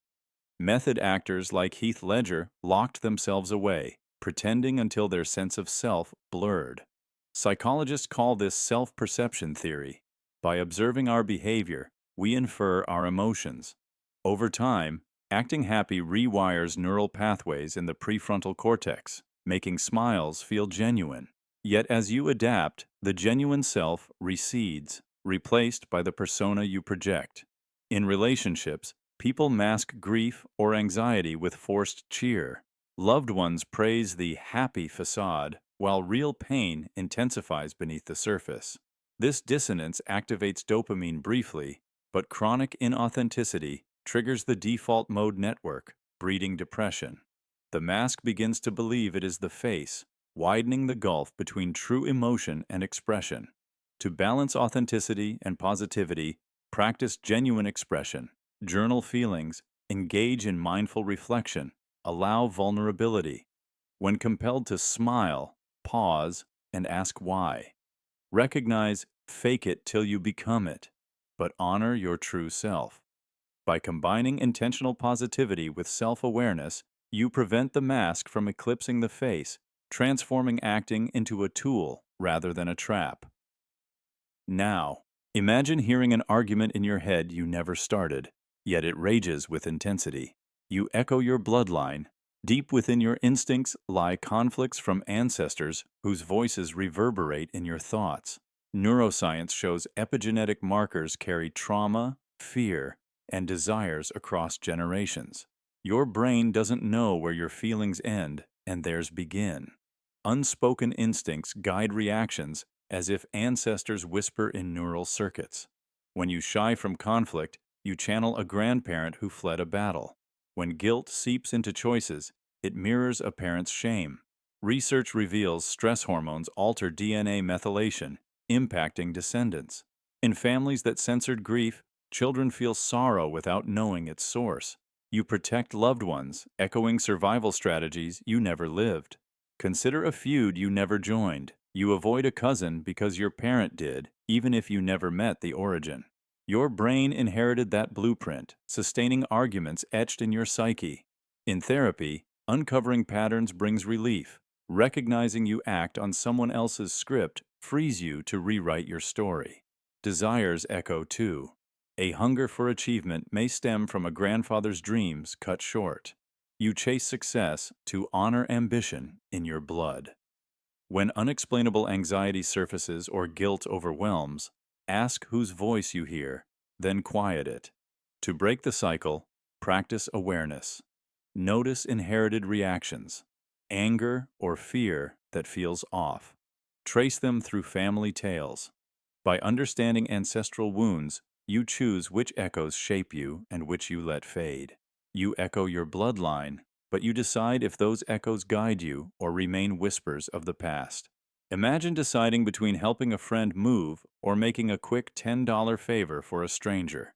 Your heart leans toward compassion, but the moment money enters the equation, empathy shifts.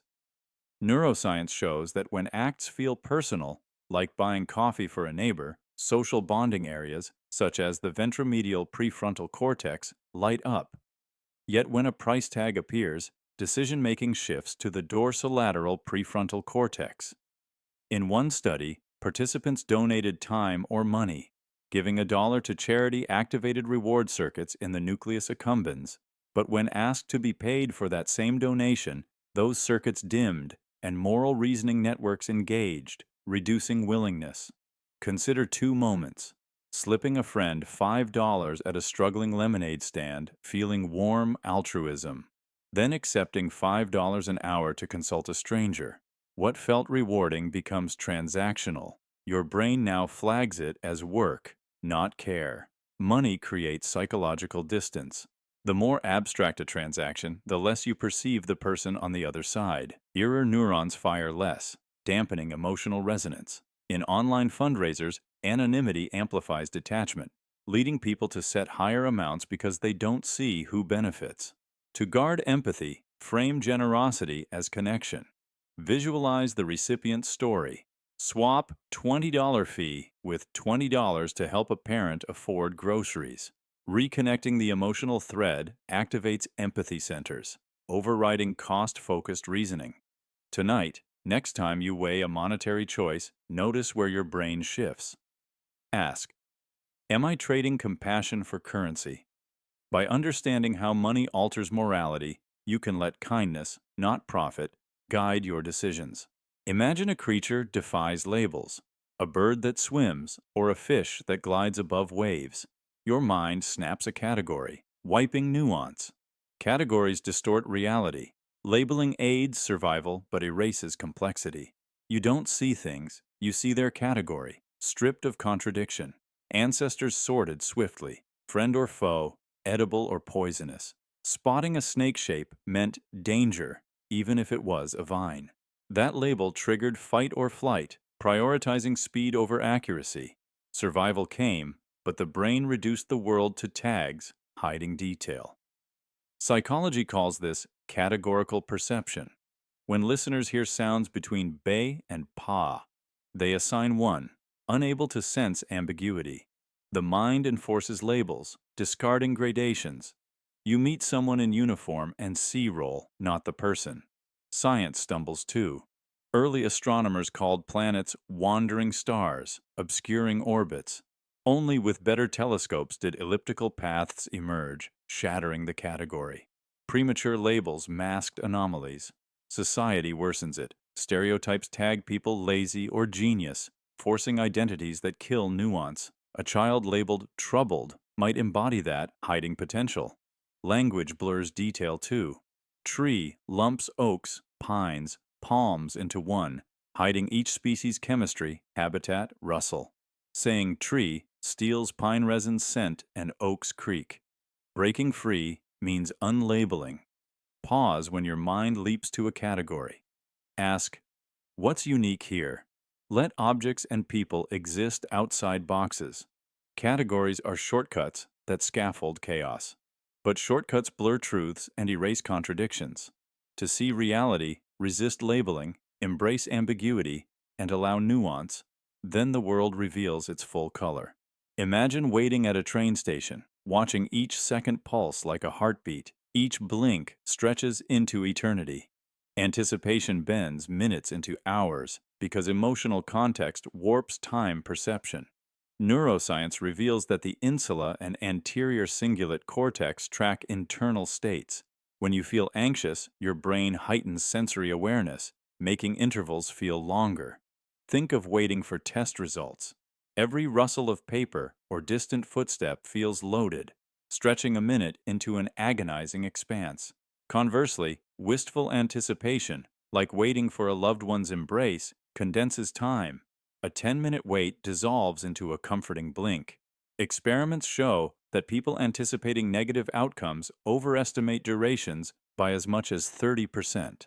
In one study, volunteers awaiting an electric shock perceived 20 seconds as nearly double long. In contrast, joyful waiting, like children on Christmas Eve, collapses hours into breathless seconds. Ancient philosophers noted this. Aristotle wrote that time is relative to the soul's experiences. In modern terms, dopamine pulses modulate temporal perception. Higher anticipation increases dopamine, altering striatal activity and warping subjective time. Imagine checking your phone for a message. Your heartbeat quickens, cortisol spikes, and those few seconds stretch into unbearable minutes. Minutes turn planks in time's scaffolding, each weighted by your emotional state. But when immersed in distraction, reading a novel, time collapses and minutes evaporate. By shaping brain networks, context sculpts the texture of time itself. Next time you find waiting unbearable, remember, time's elasticity is an echo of your emotional state, a reminder that your mind weaves the tapestry of moments. Embrace patience and reshape the flow. Always now. Imagine waking up after a week of nonstop work, only to realize you can't recall what happened yesterday. Your brain feels as if someone hit fast forward, erasing moments before they formed. Burnout's silent crime. Overload doesn't just exhaust, it erases. When stress hormones flood your system, the hippocampus, your brain's filing center, shuts down encoding. Without encoding, experiences vanish before storage. Days blur into voids. Medical interns working 80-hour weeks perform on autopilot, yet recall nothing of their shifts. Surgeons in back-to-back operations can't remember patient details. Parents juggling jobs and childcare lose entire weekends to sleep deprivation and anxiety, memories slipping away like water. Why? Cortisol spikes during chronic stress, impairing synaptic plasticity. The amygdala hijacks attention, amplifying anxiety and prioritizing survival over learning. Students pulling all-nighters report blacked-out hours despite desperate study. To reclaim memory, start by prioritizing rest. Brief breaks reduce cortisol and reboot your hippocampus. Micro-offloading helps.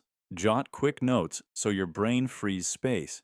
Practice mindfulness to calm the amygdala, giving the hippocampus room to encode. Schedule digital detox periods. Without screen stimuli, neural circuits reset. Sleep is vital. Slow-wave sleep consolidates memories, so aim for 7-8 hours nightly. If burnout has stolen your days, reclaim them with intentional pauses. Notice how a walk or brief meditation interrupts the cycle of erasure, letting new experiences anchor. Your life's story matters. Protect your hippocampus from burnout's eraser or risk losing chapters forever. Embrace each moment now. Imagine weighing love on a scale or timing joy with a stopwatch. Once you measure something, weight, time, value, it stops being felt and starts being managed, reducing experience to data. Consider tracking steps. At first, each walk felt free, but when you strap on a fitness tracker, every step becomes a number. Your brain shifts from sensation, fresh air on skin, muscles moving, to hitting quotas. Psychologists call this the observer effect of tracking. When you quantify emotions, rating happiness, you recruit analytical regions, dimming reward centers. Morning coffee isn't a ritual, it's 150 calories to burn, a goal rather than a moment to savor. In work, measuring warps purpose. A teacher, once passionate, assigns grades to attendance. Students chase points, not learning. In businesses, budgets and KPIs make every choice a performance metric. Artists face this too.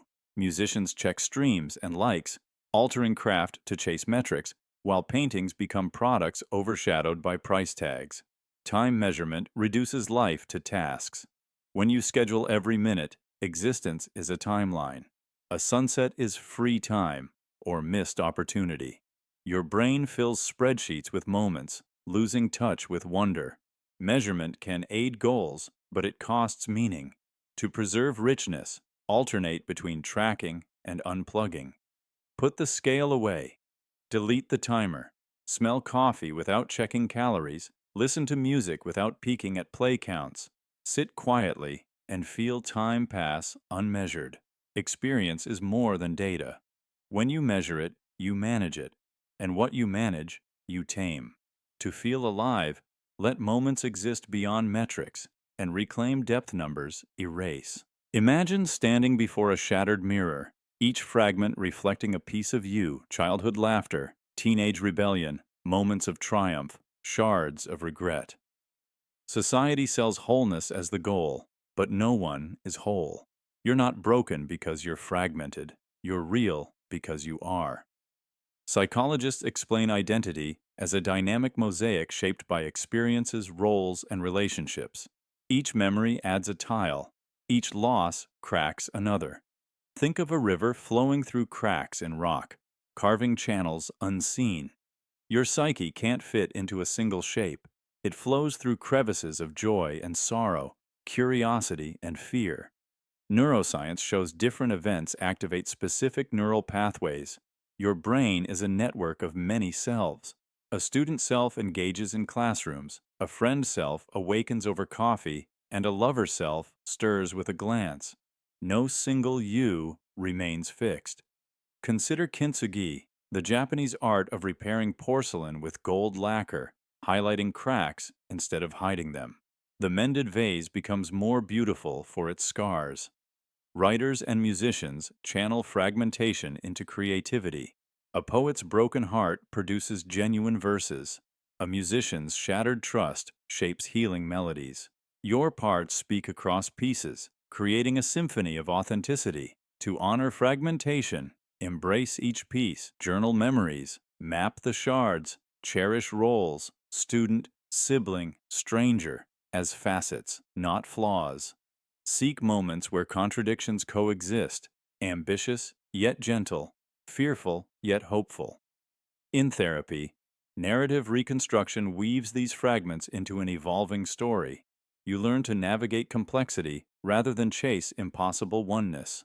Tonight, when you feel scattered, remember that wholeness is a myth. Your fragments are evidence of lived moments, proof that you endured, loved, and transformed. Embrace each shard. Your mosaic is real because it is fragmented, and within its imperfections lies profound beauty. Imagine walking into a crowded room and feeling different, as though you become someone else under every gaze. Your identity is negotiated. You believe in a single self, but your personality shifts in every room, every mirror. Social psychologists view the self as contextual roles. Enter a job interview and posture tightens, tone refines. You become the professional. Shift to family dinner, and warmth or defensiveness returns, shaping you into sibling or caretaker. Settings cue memories and norms that guide behavior. Mirror neurons fire when observers watch, mapping expressions onto your brain. A smile boosts oxytocin and confidence. A frown triggers the amygdala, nudging you to retreat. External feedback negotiates identity as you internalize perceptions. Among extroverted friends, you adopt their energy, speaking louder. The ventral striatum rewards alignment, motivating conformity. Alone later, introverted thoughts resurface as prefrontal networks suppress the party persona. A true self feels elusive. You are always a blend of influences. Neuroscience shows medial prefrontal cortex integrates social cues, memory, and goals, shifting with context. Even gazing in a mirror negotiates identity. You tilt your chin, soften your eyes, adjust posture in response. Online, you curate avatars and posts for likes. Dopamine reinforces crafted personas. Comments reshape self-view. Authenticity becomes a balance between self-image and desired image. This dynamic self-concept arises from internal desires and external feedback. Identity isn't found, it's constructed in social exchange. Recognize this fluidity and gain agency. Choose which selves to honor. Identity is a mosaic of moments negotiated by rooms entered, eyes encountered, and mirrors faced.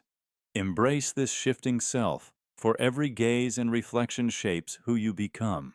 Imagine staring into the night sky, each star flickering unpredictably, yet beneath the apparent chaos lies the cosmic web weaving galaxies into shape. What feels random may be order just beyond our grasp, a fractal tapestry of hidden rules and keys. Chaos is simply a pattern too complex to decode at first glance. Turbulent storms follow physical equations, but their swirling eddies and gusts appear erratic until you zoom in on fractal boundaries. Consider the stock market. Tick by tick, prices flutter without rhyme, yet over years, trends and cycles emerge, patterns that analysts study. Weather models hinge on sensitive initial conditions. A butterfly's wing beat in the Amazon can influence a storm in Tokyo. Chaos theory's butterfly effect shows tiny variations send ripples through complex systems, forging outcomes that feel unpredictable but stem from deterministic laws. In biology, heartbeat patterns mirror chaos.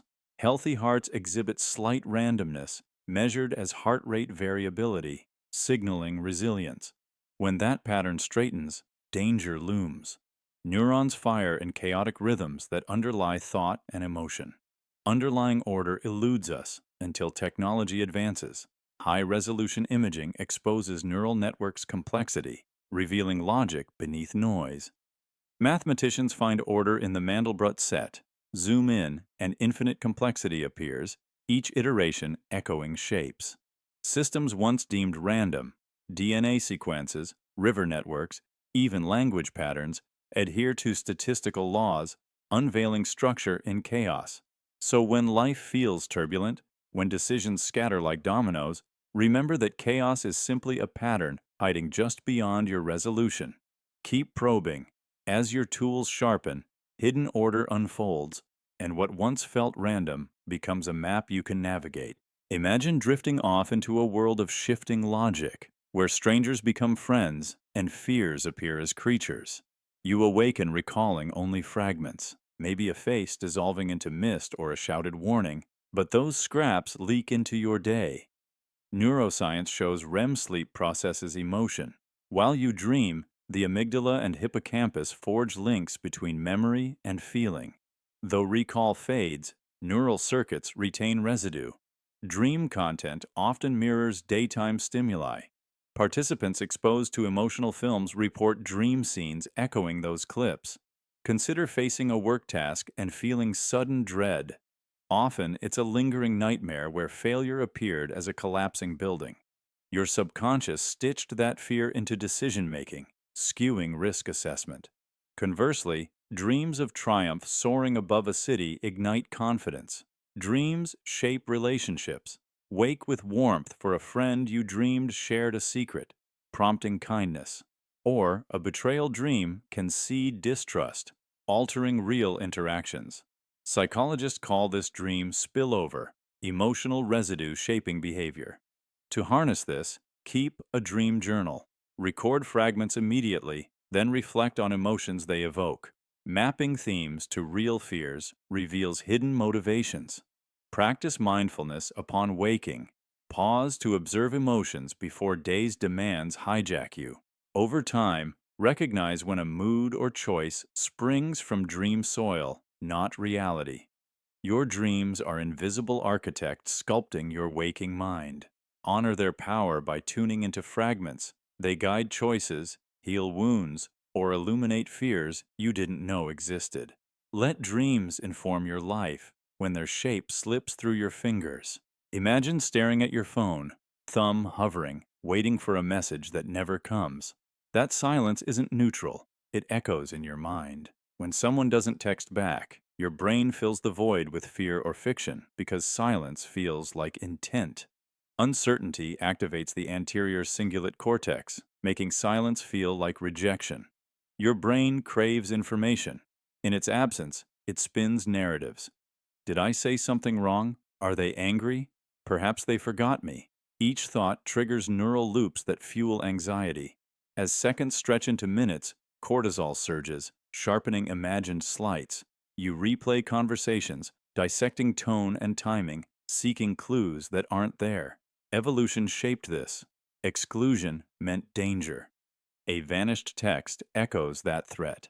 Refreshing chat windows resets expectations, deepening the craving for closure. When silence lingers, fantasies take over. Maybe they're upset. These scenarios engage your default mode network, making imagined betrayals feel real. Heartbeats quicken. Breaths shorten as fiction becomes fact. Studies show brief distractions, like stepping outside or stretching, interrupt rumination circuits, restoring calm. To break free, recognize silence is ambiguity, not intent. Label thoughts. This is speculation. Practice deep breathing to calm anxiety circuits. Anchor yourself in the present. Notice sights, sounds, and sensations. Distract with tasks that engage the prefrontal cortex, reading, solving problems, or moving. Remember, an unanswered text isn't an unspoken grievance. They may be busy or overwhelmed.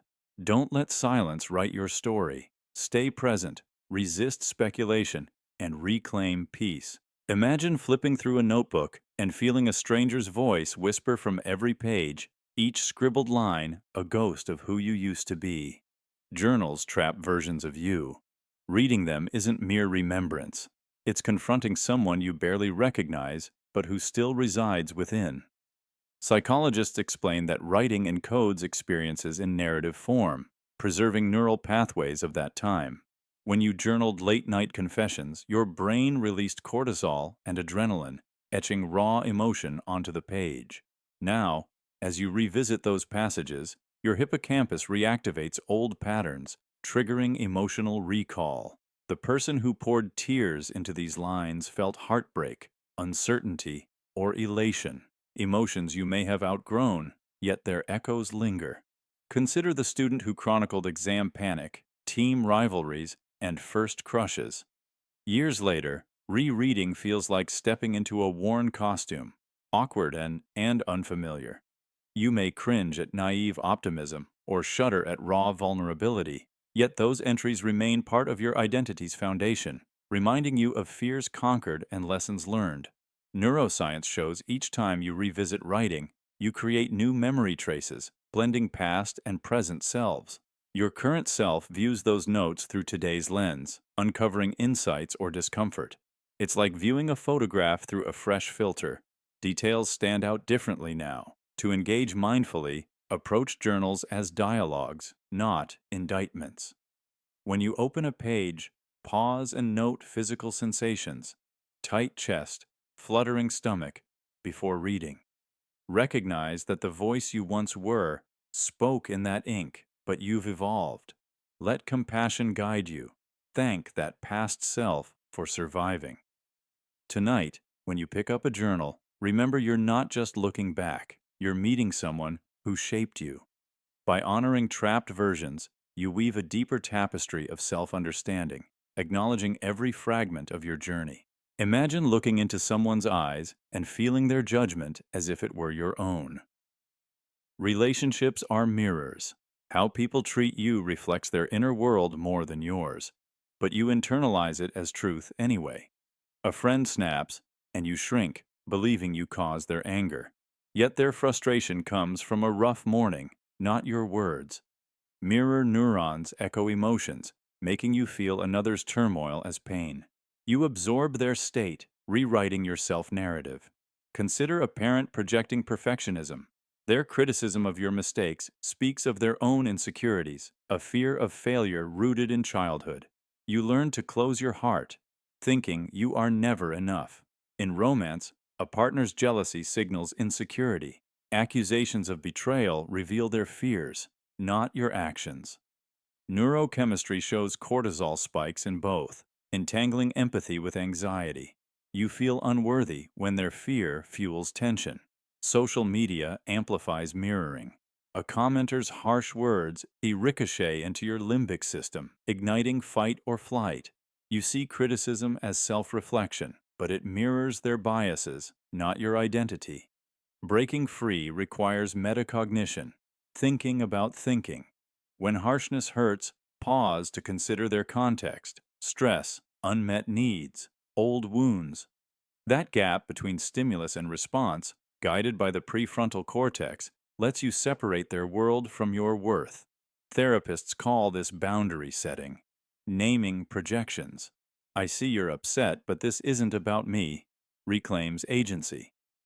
Mindfulness, observing without judgment, strengthens anterior cingulate pathways, reducing reactivity. Each relationship is a kaleidoscope reflecting fragments of others' psyches. By recognizing this, you sift mirror from truth, keeping what serves growth and discarding distortions. Remember, when someone's reflection distorts you, it reveals their story. Believe in your own reflection first. Imagine standing at a crossroads, compass in hand, feeling the needle pull, but seeing no final destination ahead. Purpose isn't a place you arrive at, it's a guiding star you choose to follow. Neuroscience reveals that our sense of purpose engages the brain's reward circuitry, releasing dopamine as we align actions with values. When you volunteer at a shelter because you believe compassion matters, that belief acts as a compass, shaping choices even without a map. Psychology shows that people with a strong sense of purpose exhibit greater resilience. Research indicates that individuals driven by meaningful goals cope better with stress and uncertainty. Purpose isn't discovered like a hidden treasure. It's constructed through decisions, values, and experiences. Consider a musician who chose to heal hearts with melodies rather than chase fame. That decision becomes their compass. Performances, compositions, and collaborations all orbit that axis.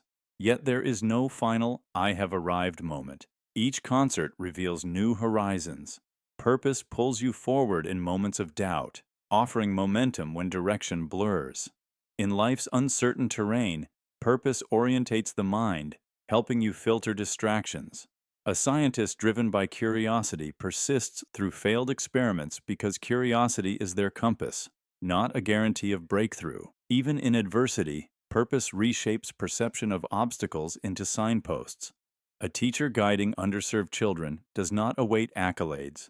Their purpose is the class itself, the growth of each student. So you will never truly arrive. Purpose is a compass needle that continues to spin as landscapes change.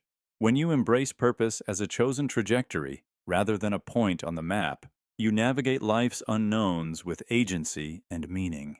Imagine looking into a mirror as a child and hearing relatives say, "You're shy like your aunt," or "You're smart like your older brother." Before you uttered a word, you were handed an identity. These labels become your first self-image, beliefs you wear like hand-me-down clothes, never questioning the fit. Neuroscience shows self-concept forms early as toddlers integrate social mirroring, observing reactions from caregivers. When a toddler falls, a parent's frown imprints fear that shapes future confidence. Consider a child praised for athletic talent. Every game reinforces, "I'm the athlete," so academic struggles feel alien, embarrassing. Another raised hearing. "You're so sensitive," learns to bury feelings to avoid criticism, losing touch with inner truth. Family stories shape identity. "Our children are builders," or "We're the artistic branch," become generational scripts. Psychologists call this narrative identity, a story you inherit before crafting your own. Often these labels clash with internal truth, sparking discomfort. To reclaim authenticity, recognize inherited labels, journal parent and teacher comments from early years. Notice repeated phrases that shaped your sense of self. Then practice possible selves exercises. Visualize who you want to be beyond handed down narratives. Step into new roles, public speaking, creative hobbies, and observe discomfort as your brain's identity circuits resist change. Remember, your self-image isn't fixed. It's a worn garment you can tailor. By questioning early labels and testing self-concepts, you stitch new beliefs. Choose clothes that fit, identity not as handed down, but as self-crafted. Start tailoring now. Rewrite your story. Live authentically. Imagine waking to the same challenge over and over, as if life is stuck on repeat. You're looping through lessons not because you fail, but because something still matters. Each time you stumble on the same obstacle, broken relationships, career setbacks, or self-doubt, your brain signals you haven't absorbed what you need to learn. Neuroscience shows repetition strengthens neural pathways until awareness emerges. When lessons remain unlearned, circuits replay. Each loop demands attention. Why do you react the same way? What emotion lingers? You may claim fate traps you, but your mind awaits genuine understanding. Picture someone who quits a job only to land under a boss who repeats the same patterns. Until they recognize behaviors, avoiding conflict, seeking approval, they stay caught. The universe isn't punishing, it's offering another chance to feel what needs feeling. Emotions fuel loops. Unresolved grief, suppressed anger, or unspoken dreams cling like shadows. Each repeat invites you to revisit those feelings. Grieve fully. Express anger without harm. Speak truth. Psychologists call this emotional processing. Until the brain integrates an experience, it keeps replaying the neural dance. Mindfulness breaks the cycle. By observing without judgment, I feel fear facing rejection. You let the brain register the lesson. Therapy, journaling, and honest conversations act as catalysts, turning loops into pathways toward growth. When the loop dissolves, you feel a shift. The knot unties, and you're free to move forward. No longer replaying the same chapter, you've felt the emotion and internalized its message. Remember, life doesn't repeat to punish. It repeats to ensure you feel what still matters. The loop breaks only when the lesson is felt with your whole being, allowing you to move onward. Imagine closing your eyes and plunging into darkness, not because the lights turned off, but because your perception vanished. Without your awareness, who's to say the trees still stand, the sun still shines? Reality may not exist without you. Philosophers and physicists have long pondered idealism, the notion that consciousness doesn't just inhabit the universe, it sustains it. Consider Schrödinger's cat. Until observed, the cat is both alive and dead, a paradox of quantum superposition. The moment you peak, reality collapses into one. This suggests that without observation, particles remain undefined, hanging in uncertainty. Extrapolate this to the cosmos. If no mind observes the universe, is it a coherent reality or a haze of probabilities? Neuroscience shows that your brain actively constructs perception. You don't see the world directly. Your senses relay data, and neural networks weave them into a seamless experience. Without this construction, photons drift in darkness, sound waves remain silent, and the world dissolves into abstraction. Your mind stitches sight, sound, and touch into a tapestry that ceases when the audience, your awareness, leaves. Think of a field of wildflowers at dawn. When you watch, colors burst, petals sway, dew glistens. Turn away, and no one registers that beauty. On a cosmic scale, billions exist unaware on distant worlds. Does their sky brighten if no one perceives it? Perhaps awareness is the glue holding reality's frame together. This isn't solipsism's lonely prison. It's an invitation to honor your role. Each breath you take, each thought you hold, echoes through existence. You aren't merely in the universe. You may be the awareness that defines it.